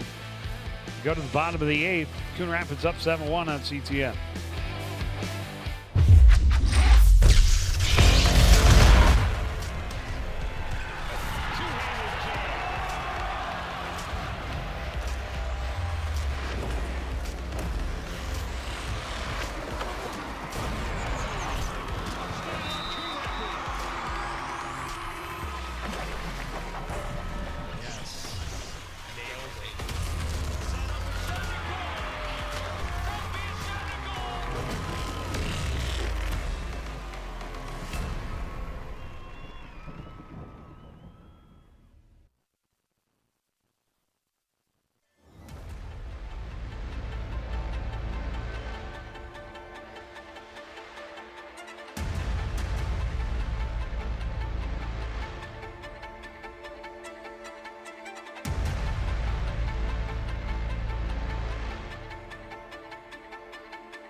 A gentle breeze blowing out to center field. But overall, a pleasant evening. It was a day with the highs in the 90s, but it's cooled off nicely. And Yeah, I thought we the were Redbirds have heated up appropriately. Yeah. Just one run on the board for Centennial. Was the only base runner allowed by starter Andy Brown through 6 very strong innings. That's And then a couple of innings in 1 inning each of relief to get him to this point. A couple of scoreless innings out of the bullpen so far. Austin Broffel will be the 3rd pitcher of record for Centennial. Comes in just trying to keep the damage from getting any deeper. Or to give up 4 quick runs. Yeah, well, one way or the other. Yeah, exactly. Well, we're sitting in the bottom of the 8th. 6-run lead. Their goal is definitely not 4 quick runs. Nope. Alex Boxwell, on the other hand, would love to start a rally for 4 quick runs and a walk-off. He's reached base 3 times, couple of hits, 2 runs scored, couple of stolen bases in there as well. He's stolen third base twice tonight, by the way. Well, he leads the team with You don't stolen want- base. Came in with 8. Yeah, well, he's speedy and he's smart. They've stolen third base 3 times? Because Juiceless stole it as well. Just noticed it wasn't being guarded. Well, with his speed, I'm surprised he didn't steal 2. In 1 pitch. Yeah, exactly. 4-pitch walk to Alex Boxwell. You didn't really want to put him on for free. Nope. His second walk of the evening. So he's 2 for 3 with 2 walks, 2 stolen bases, 2 runs scored. So Aaron Lindstrom just sent me he says this is one of the most talented rosters he's seen in a while. He says the pitching staff will take them long ways into Labor Day weekend. So it's always, obviously, as Coach Bright would say, it starts on the mound, and to have a strong pitching staff is really important. Justin Reeves digging in for the first time tonight. And the clubhouse leader would know with all his experience.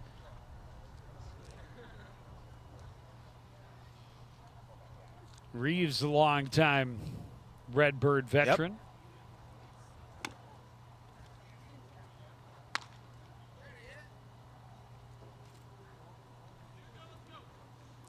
Broffel struggling to find the zone a little bit, 2-1.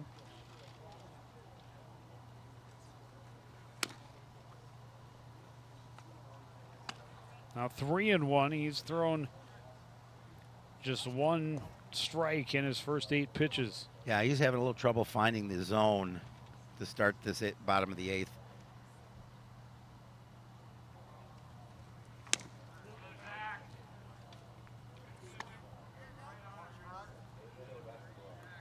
Big hack from Reeves comes up empty, and the count goes full.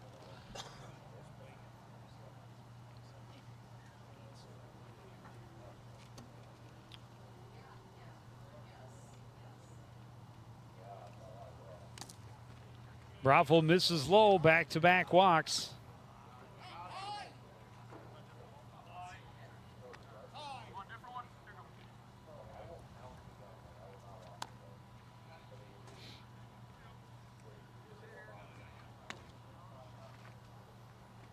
Bring up Matt Mossy. No, this is Jake Paulson. I knew that. It's pretty much the whole, the whole lineup is. They're emptying the bench. So Paulson will come up, 2 on, nobody out. And he's aggressive going after a pitch out of the zone that, against a pitcher that we talked about, first couple of batters, he's. It's not Matt Mossy. Struggled. It is not Matt Mossy. No. Paulson, a veteran, not quite that veteran. Nope. So I'm back and out of play. Both Cardinal alum. That would be correct. From long ago. Neither predates us, but that's. No, most don't.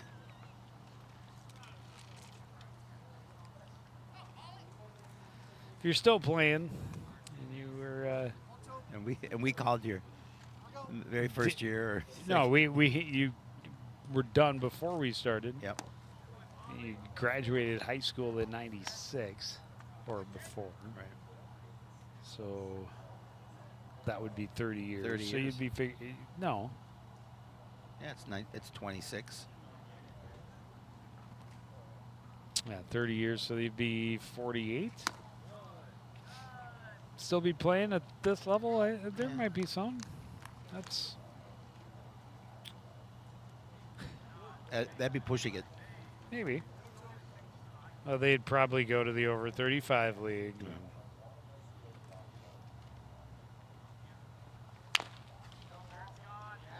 Paulson fouls this one off.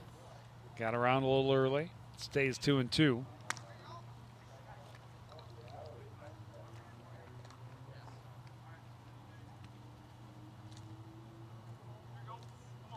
Broffel just looking to get an out.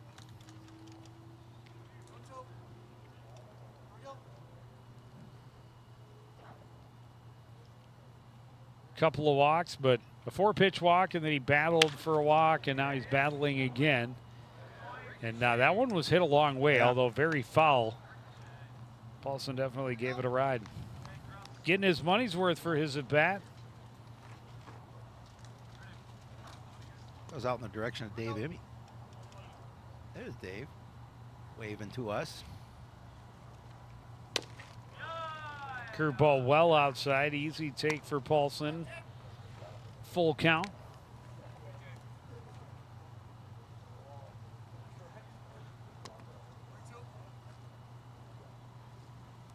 And this will be the 8th pitch of the at-bat.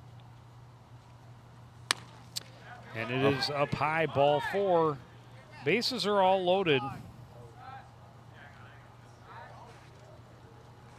On 3 straight walks. That means the walk-off winning run will come to the plate in Scott Jusela.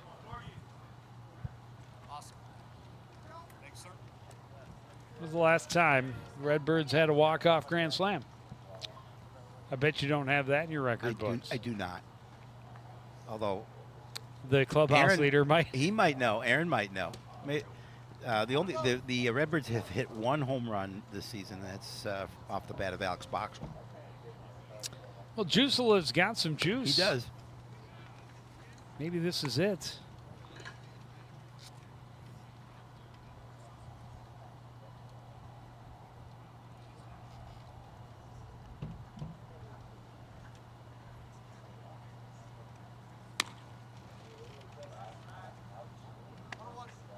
Raffle misses high. 1-1.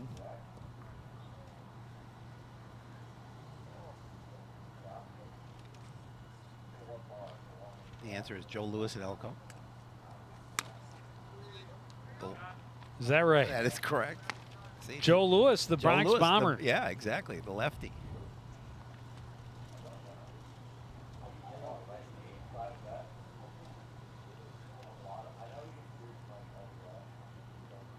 It was a walk-off grand slam to win, not only win the game, but win the title.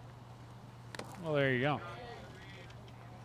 That's some good stuff from the clubhouse leader. Now 3-1. We have to put him on the payroll. And Raffle in danger of walking the bases loaded and walking in a run with bases loaded, I should say, and walking the winning run onto base. That is ball 4. Yep.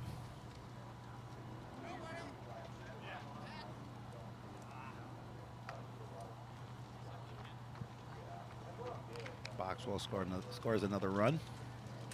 Third time he's crossed the plate tonight. Makes it 8-1. Love to have that kind of production from the top of your order. Isn't that nice? On your number 3 spot, runner at third base they've already gotten a couple of runs from that spot too. This is Tackenhorst, his first at bat. He's singled. Ducks away from a pitch up and in.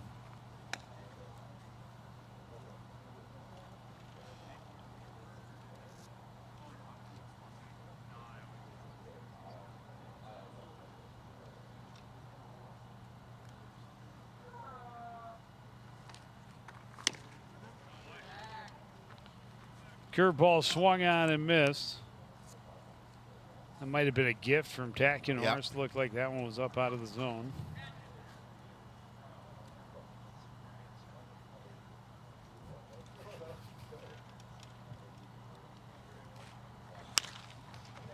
Leans back on that one. Unfortunately, got around just a little bit too early. Fouls it off the fence down the right field line.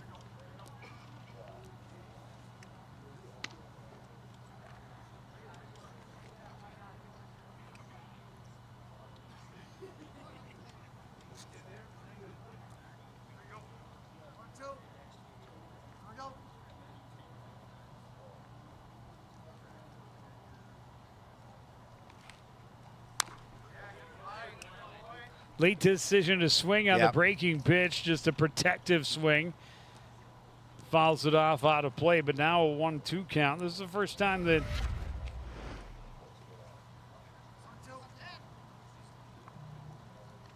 is not the target he was being set. But 1-2 is the first time he's been ahead in the count. Raffle gets the swinging strike 3.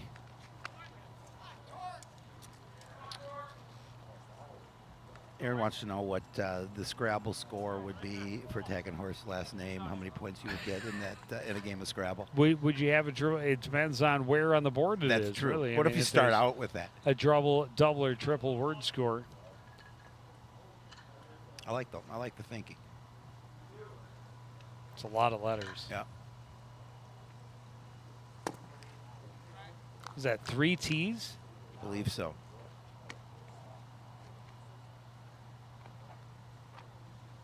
Ends are pretty common. I think they're only a 1 or 2. I'm actually trying to figure it out in my head. Tees, I think, are common, but I think they're a 2 or a 3 point tile, so it'd be a bunch. Yeah, it would be. We'll just leave it at that. 2-0 to Torgerson. A hit parade for the home team, and he has yet to be a part of it. I know he would love to break out of it right now and get a big hit, maybe drive in a couple of runs.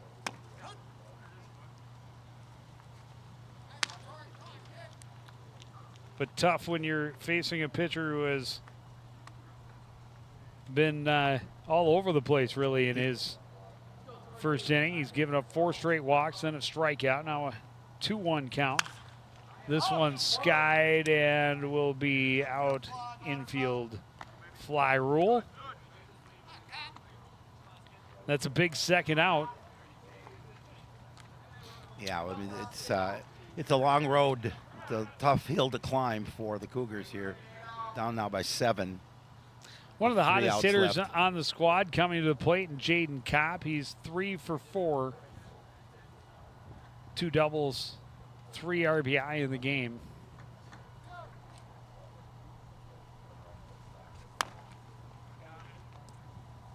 Not going to hit that pitch.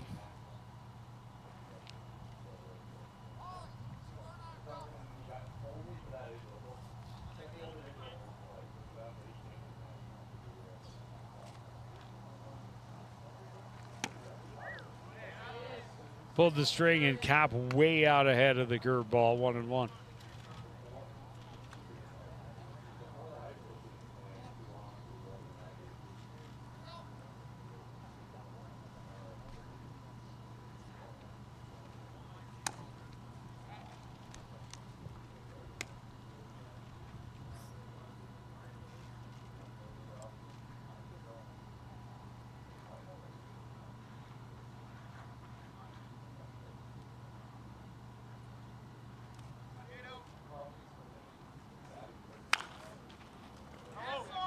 One hit into shallow left field, able to back up from short and make the catch is Koenig.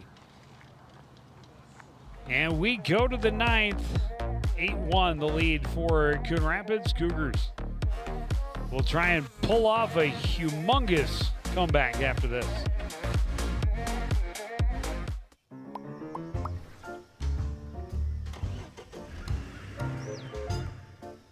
Any vehicles left outside on your property must be in operable condition and parked on an improved surface with current registration displayed. And repairing or dismantling vehicles outside is a violation of city code.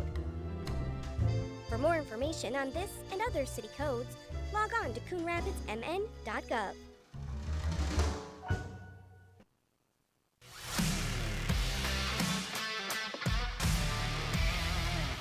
Today we're on soccer, Joe. So my goal is to kick around some topics with you, but I don't want to foul things up by being too forward. Please stop that. So could you assist me? Stop. Maybe pass some ideas How? so we can tackle this together? Howie? Oh, boy. I'm just saying, this really isn't my field. Unbelievable.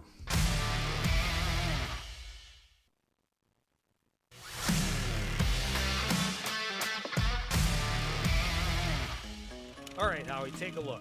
Our opponents are on this side, and the Cardinals are over here. Where's the line of scrimmage?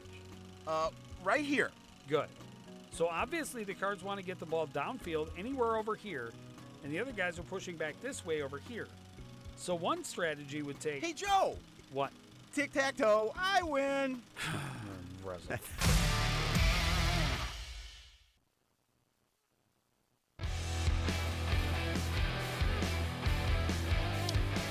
Down to the 9th. Cougars top of the order in the top of the 9th. A little bit of desperation as Joe Pelly strolls to the batter's box, 0 for 3. Gertz stays on the hill, trying to close this one out. An outstanding start for Andy Brown. 6 strong innings, gave up just 1 run on 1 hit. He had no walks. 6 strikeouts. When we get that kind of start, makes it easier for the bullpen.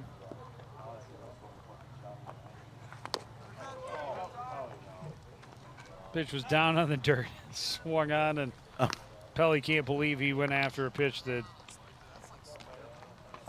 skipped to the catcher.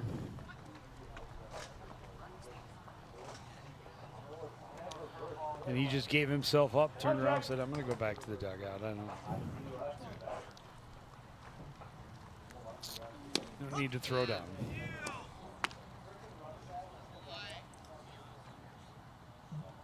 Coon go for 2. Walked his last time up, was left stranded at third base. Quickly behind in the count, 0-2.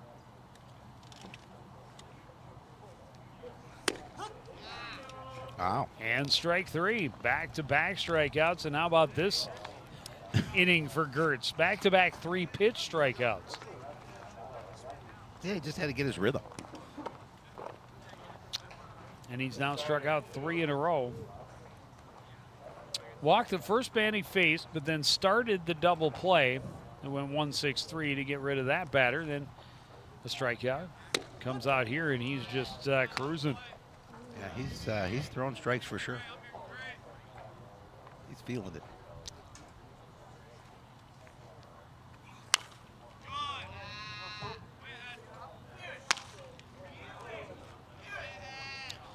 Now ahead in the count, 0-2. Again, 8 pitches, all for strikes. A solid effort tonight by the pitching staff of the Redbirds. That pitch down and in. The guys in the field wanted to see a called third strike and 3 strikeouts on 9 pitches, but wasn't going to get it.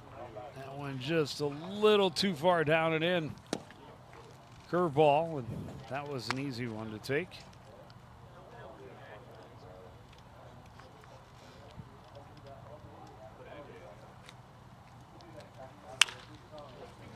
This one foul and will get out of play. No, it will not, but out of the reach. Jusela gave it a heck of an effort, though. There's Dave Emmy. Look at Dave. Sure, he doesn't wave with the cameras on. Sure. Wave, Dave. He's working. There he is. Wave, Dave. There he is. Dave Cab in the 9th inning. Dave Cab. Great effort, though, from Jusela showing off those wheels. 2-2 with 2 out. That is strike 3, and that is fanning the side for Gertz in the 9th. Oh, nice effort tonight from the Redbirds. I mean, they started out strong and really just kept the momentum carrying through this game. And as we talked about, a good effort from that pitching staff. Just 1 hit on the night allowed. So it's a great game for the Redbirds, and they moved to 7-1 on the season. Yeah, and they double digits in hits. They got a couple of runs, early, and then just sprinkled some runs throughout. 2 in the first, 2 in the third, 2 in the 5th, 1 in the 6th, 1 more in the 8th. And they left a lot of runners stranded, so could have easily added that one up maybe a little bit more and ended it a little bit earlier. But the way it played out was the way it was, and it was a good game. And a good way for us to our first town ball game of the summer. Definitely fun.